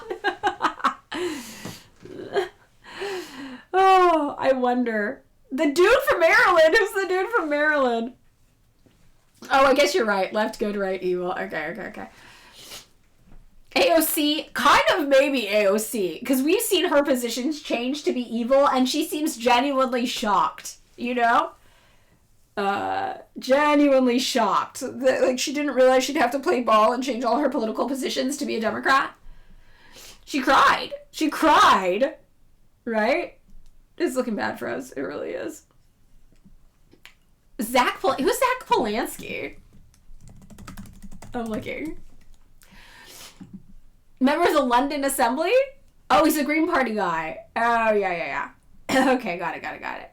She cried at the border. She cries a lot, AOC. I get it. Bitch, I cry too. But she might actually be a good idiot. Like, she might be a person with a good heart who just didn't realize the Democratic Party was evil. And that's kind of a funny thing to me to consider. Like, that's funny to me if true. She's like, wait, what? I can't support Palestine? That's like, oh, babe. That could be true. I'm not sure, though. I don't know.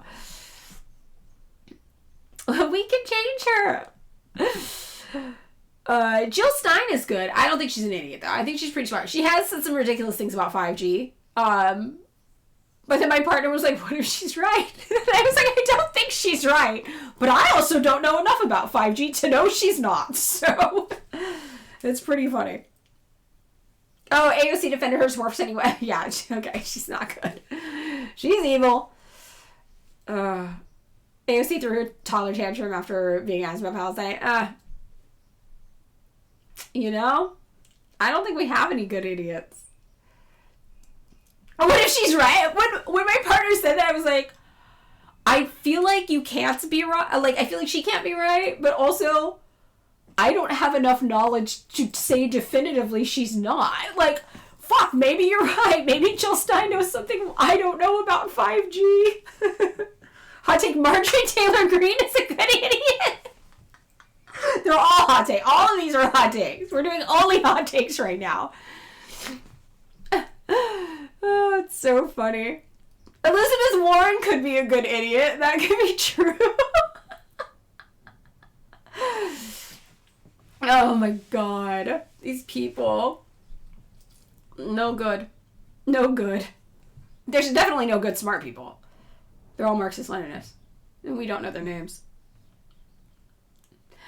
You used to work in a bar where a lady would come and use your Wi-Fi and get mad if you used your phone near her because of 5G, right? You don't think Warren's an idiot? I don't know enough about her. As an electronics engineer, 5G is not harmful in any way. Okay, well. Boom, take that. Take that, Jill Stein. Dunking on that old lady. So funny. It's also funny how, like, I really like, I appreciate Jill Stein. Like, I appreciate her. Like, she's not my thing, but, like, I appreciate her, you know, and I will defend her. But Butch Ware, I'm just like, You know why? Because Jill Stein's never been weird about China. You would say this propaganda slop. Tossos 18. As an electronics engineer, I promise 5G is not harmful in any way. The whole Twitch stream chat becomes 5G conspiracy theorists. Oh, it's so funny. Oh, your mom is sending you videos about Bluetooth killing you? That's next. I like that better. Let's just skip straight into Bluetooth conspiracy theories. That's gonna be us. 5G subscriber. It is so funny that I have somebody be like, can you explain why Jill Stein's definitely wrong? And for me to be like, no. Fuck. No, I cannot. Really, really funny. How the turns have tabled. I know. I was the lib. I was the lib. Okay. So the ideal system of government, back on this, is the party system. So Castro says he thinks that the ideal system, the most perfect system ever devised, a system, moreover, that does not aspire to be eternal but transitory, as temporary, as are the stages in history of the country, is a system of government based on revolutionary party democratically organized through collective leadership. This meant the party must exercise the functions of a leader. So this is shared leadership, right? Why is it the best system? If democratic rules work, if the rules of collective leadership work, if it will be the best system. If democratic rules do not work, if the rules of collective leadership do not work, this system can only be as bad as any other system. But if the fundamental principles of internal democracy and collective leadership are maintained, it is without a doubt the most perfect method of government above all. That was the 5G beeping in my house, actually. Above all, a government of a country in a stage of revolutionary transitions. What does this mean? In the first place, if that party is not a mass party but a selective party, it will get the best citizens of the country because of their character and merits to join revolutionary cells. For long years, they undergo a process of apprenticeship, of direct experience, of performance of duty. Little by little, through merit, such a citizen can take on ever greater responsibilities. That citizen can become a member of the regional or central or national leadership. And we saw this happen when we were talking about the government structure in Cuba, right? They start at a municipal level, they move up to a provincial level, and then they move up to a national level. He can become a leader through merit. This is not the case with the king who leaves the idiot son in power. It is not the case with the lucky military caudillo, the great soldier, because there are men with great talents as fighters, and they acquire great fame and great prestigious warriors, but are perfectly stupid as rulers. Now, when we look at a place like the DPRK, this is what we see. The children of Kim Il-sung, the grandchildren of Kim Il-sung, they enter party leadership and training like anybody else, but there are many members of that family, and we don't know all of their names. Why do we know Kim Jong-il's name? Why do we know Kim Jong-un's name? Because they studied and they're the ones that rose up the ranks of the party leadership. That they're the ones who became the party leadership. Now, it might be true, right, that your name carries a little certain weight in Korea if you were related to Kim Il-sung. That could be true, right? For sure. But they're in those roles not because there's somebody's idiot son granted the role of a king, as liberals in the West would like you to believe. It's because they're people who diligently apply themselves to the practice of Marxism-Leninism, maybe in part because of their family heritage and the legacy of that and knowing what their family represented, right? And I would much rather have that than that one grandson of Fidel Castro who's out there opening nightclubs and asking reporters if they can get him a ticket to Miami. So, RFK Jr. didn't get his current position solely on merit. George W. Bush did not get his position solely on merit. George W. Bush was literally an idiot son. Literally an idiot son of George H. Bush. Right? We saw that. We all knew that. Yeah, they kind of are like the DPRK Kennedys. And we see Kim Jong-un does not even have the same job today that his grandfather had. He has a totally different job. He's the head of the party, which is certainly a prestigious job. And all these people were like, she's gonna give everything over to his daughter. First of all, that's not the way that works. You can't just give things over to family members in the DPRK. But maybe his daughter is expressing an interest in party work, and that's why he's bringing her around to start her in the training process, so she can enter the party and hopefully advance up the ranks as well. And that would be pretty normal. I think that would be a pretty normal thing to do, right? People have family industries, family jobs, follow in their family footsteps all the time. And somebody who has a family role active in the party, it makes sense that their family members might also want to be in the party as well. Why is he the guy who meets with Putin? Because he handles foreign policy. His government job, so he's the head of the Workers' Party, but his government job, he's in charge of the military and all foreign policy. So it's kind of like if our State Department had a little bit more power. So in the United States, I don't know if you're American. I'm in the United States. So in the United States, our president is symbolically the head of our military, and the State Department reports to him. Imagine you didn't have that. Imagine you had different branches of government that don't all report to each other. They all just report to the assembly. So like Congress. So the different branches of government all report to Congress. Congress is in charge of all of them, but they don't call it Congress, they call it the assembly. And so he is in charge of the military and foreign policy. So he would be the one that would meet with those people because he'd be the one that handles all of that, right? But that's not their executive branch. The head of their executive branch is Pak Dae-sung currently. Yeah. And so here in the United States, we consider the head of our executive branch to be the head of the government. And that's Donald Trump. He's the head of our executive branch. So that's that. Okay, so let's look over here. So they undergo this process of apprenticeship, of direct experience, of performance of duty. They rise up the ranks. And it's not a question of being a demagogue or a faker or a theatrical man. In a party where discipline, principles, selectivity, internal democracy, and collective leadership predominate, the fool cannot rise, nor can the idiot become chief of state, nor can the lucky adventurer, like the military hero. That school will be a school where men will be tested by learning and training. And so the most important posts in the state will be filled by men who have the ability and have risen through merit. And this is true. And people ask why everybody loves Kim Jong-un so much. He's really good at his job. And that's what people say in the DPRK when they talk about him. They're like, he's great at his job. Like, he's great. Look at all the stuff he's managed to do. It was through the Workers' Party that they pushed for building 50,000 new houses, that they pushed for these new agricultural measures, right? And that's not his job in the government. His job in the government, he's in charge of the military and all that. But look at what the push for nuclear weapons has managed to do for the DPRK's security. People like him because he's good at his job, right? Oh, joining from your break at work. Hi, welcome.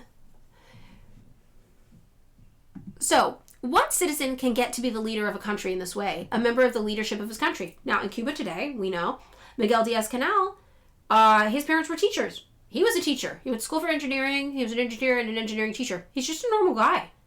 And he is the president of Cuba. So, all citizens through merit, all citizens through their own worth. Only those who have true political bent, who have true spirit of sacrifice, will get ahead. And this is exactly how Miguel Diaz-Canel came up. He was in these local parties, these youth league, and then he rose up to the top, and people started to know who he was because of his party work. Now, you don't have to be in the party in Cuba to be elected. They don't have that. So 10% of their assembly is not in the party, and that's totally normal. So this is true when people they get locked up if they say bad things about the government. No, they don't. 10% of their government does not agree with the other 90% of their government. How are you simultaneously able to get elected to roles in government and not allowed to say anything against communism? That doesn't make sense, right? But it is true if you try to stage a revolution and overthrow the government, that's treason and you will be sent to jail. That happens everywhere. That's true everywhere, right? That's true everywhere. And sometimes if you try to start a really unsuccessful revolution, they literally arrest you and release you like 2 days later, or like 2 hours later, not even days, like the same day. They'll just be like, hey, we saw you in town square trying to get people together to start a revolution. Nobody showed up. But we have to arrest you because you were trying to do treason. And then they release you later that same day. So that's something that a local was explaining to us how it works. Damien was explaining. You guys saw videos of Damien. So that's really interesting.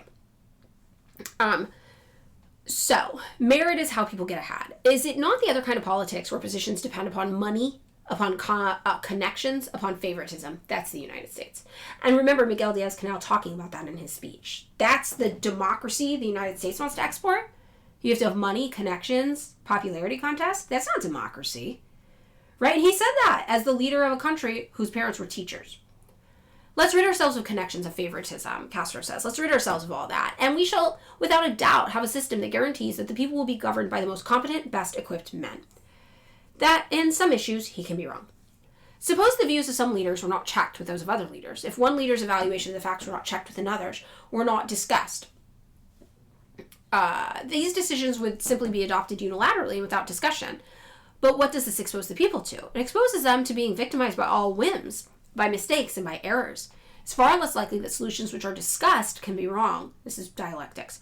That solutions that are adopted without guidance and without discussion. I believe that very strongly. I believe in collective leadership. I believe in leadership by a vanguard political party. And that is simply what we think, and that is what every revolutionary has to think. The words of the International are appropriate. Neither Caesar, nor bourgeois, nor God. As for the believer, well, he can leave out the other two and remain with God. But neither Caesar nor the bourgeois, nor above all else, Caesar. And to be truthful, we have no ambitions to be Caesar. He threw a little in there. He's like, oh, we're fine with God. You can believe in God. If the people are interested in our personal experience, we can say nothing really gives more satisfaction than discussion. When looking for the best solutions through discussion, nor is it great there greater satisfaction than when everyone shares this responsibility, when the party shares it, when the people share it. And I strongly believe this. I have the right to speak from having gone through this revolutionary period, from having assumed grave responsibilities in the revolution, from never having become vain because of it, never having felt I was infallible, and admitting that I can make mistakes. How do you ban a mod? Uh-oh. Hegel's Big Dialecticals is mad with power. Pokemon Go to the polls. How about that? Pokemon Go provide free data for major tech corporations who are mapping the planet for free with your phone game use. How about that? Hillary, Kamala, 2028. I know who I'm voting for. Hashtag girl power. Hashtag slay queen. Hashtag joint slay. Recognize joint slay. That's what that's all about. Okay, now last paragraph. I think that we're just gonna do the party must be the great. Yes, skip the first two sentences. Let's see. Okay. Now to end, the party must be the great instrument of merit. There are thousands and tens of thousands and hundreds of thousands of worthy men, of competent men among the people. Give them the chance to educate themselves, to train themselves, to learn, to lead, to work. Give them the chance, and just as you'll see magnificent athletes, magnificent military leaders, magnificent students coming from all people, so will magnificent leaders, magnificent cadres, magnificent administrators, magnificent orators, magnificent writers, magnificent ministers, magnificent political leaders also arise. Let us accustom ourselves, in accordance with the times and in accordance with our revolution, to seeing in the people the great virtues, the great minds, the great merits, knowing that there are great reserves among them, and that therefore they cannot fail. A man can fail, because a man is one. A people cannot fail, because there are thousands, because there are hundreds of thousands of minds, hundreds of thousands of potential leaders. Then, what must the party of that revolutionary people do? That party must be the great instrument of merit, the great instrument of revolutionary vocation, the great instrument of revolutionary intelligence. That party must always be above individuals, because the party is going to embody not the value of one mind, but the value of tens of thousands and hundreds of thousands of minds. Not the value of one heroism, but the value of the heroism of all. Not the value of one spirit of sacrifice, but the value of the spirit of sacrifice of hundreds of thousands of citizens, of the fighting spirit of love for the revolution. Okay. That is what we got on today on Castro, on Marxist-Leninism. I really like the speech because I do think he talks a lot about the logistics, right, of the party, about the logistics of the vanguard, how it works specifically. And I know a lot of people are confused about the vanguard and what it means and how it really works. And I think that might be good. Good. I'm dying. The allergies persist. I will neti pot. Thank you guys for that recommendation that I don't want to do, but I know I should do. And you're right. And I don't like it, but you were right about the tea, so you're probably right about the neti pot too. We loved this reading. It's great, right? It's very accessible and easy to understand. Do not neti pot with tap water. Okay, got it. So what do you guys think? Do you guys have any thoughts or questions? Tomorrow's gonna be our last day on Cuba like this, and tomorrow we're gonna be talking about the Cuban Americans. So that's gonna be fun. I know, hot dog diet. I know, it's gonna be scary. But they're interesting. And if you guys don't know, they have their own lobbying group like IPAC. So that's just a precursor of what we're going to do. How long? He was known for giving really, really long speeches. So let's see if we can look it up. How long was Castro's on Marxism-Leninism speech? And we skipped a lot, too. It lasted for 5 hours.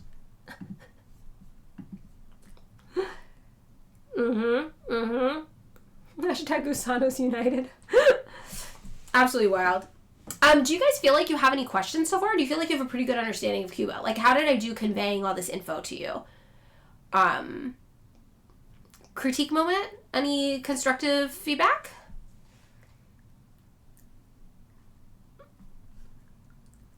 Anything I can do better for you guys for next time? Fire hose of info. Yeah, that's a lot. Is it good? Okay. You're ESL, what you think of it? Okay, cool. Who's Castro? Okay. Good. All right. Made you think. Okay, cool. What did it make you think about? It totally translated to the present, right? And this is the thing. Every battle we're fighting comrades before us have fought. Every question we have, comrades before us have solved. And we have so many lessons we can learn from the text. Would love a recap guide to follow along with. Maybe a mod wants to know what the... Oh, interesting. Okay. That would be cool. Who's Cuba? Great question. We're going to win. With questions like these, we're going to win. Where's the Cardi B mention? I don't know why they like Cardi B so much. It's very, very funny. It's very, very wacky. I like that cube of yours. Mark Cuban. That's what we learned about Mark Cuban. We learned about everything. Fell in love with Castro. Ugh, yeah, I know. It's very hard not to leave that Castro pilled. You missed some. You had a question before. Okay. Well, if we have more, we'll be here tomorrow as well, talking about the Cuban Americans, who are wild. They're wild out there. It made you value internationalism a lot more than you used to. Me too. Being in Cuba really made me see that as well. They care so much about just people. Just people. And that's why it hits so much harder when they say bad things about the Cuban Americans. Because you know they care about people. And the whole time you're there as an American, they're like, we know you're not your government, right? We know you're not your government. We know your government doesn't act on your behalf. We know you're not your government. We care about you. And we're so happy you're here. And then they talk about the Cuban Americans and they go, we don't know why they speak for us. They're not Cuban. Why do they say they're Cuban? Your grandparents were Cuban? You're not Cuban. Why do they speak for us? They get so mad and you're like, holy shit. Like, whoa. It's great. It's very, very interesting. Yeah. It's great. Okay. All right. We're going to send you all to Larry as per usual, as is custom. Yes. The Mexicans say the same thing about the Mexican Americans. I've seen some people do that too, yeah. I grew up in Fresno, so our Mexican Americans were all Chicano, like identified as Chicano. They were like, I am Chicano. So I feel like we got like a cool thing going on there. All right, everybody. Lesson learned. Throw shoe. The extra lesson. Throw shoe. Okay, mandatory Larry raid commences now, and I will see you all tomorrow. And happy birthday to my partner. Yes, I'll let you know how it goes. I'll let you know how I did. All right. Everybody ready? What a fun day. What a lovely stream.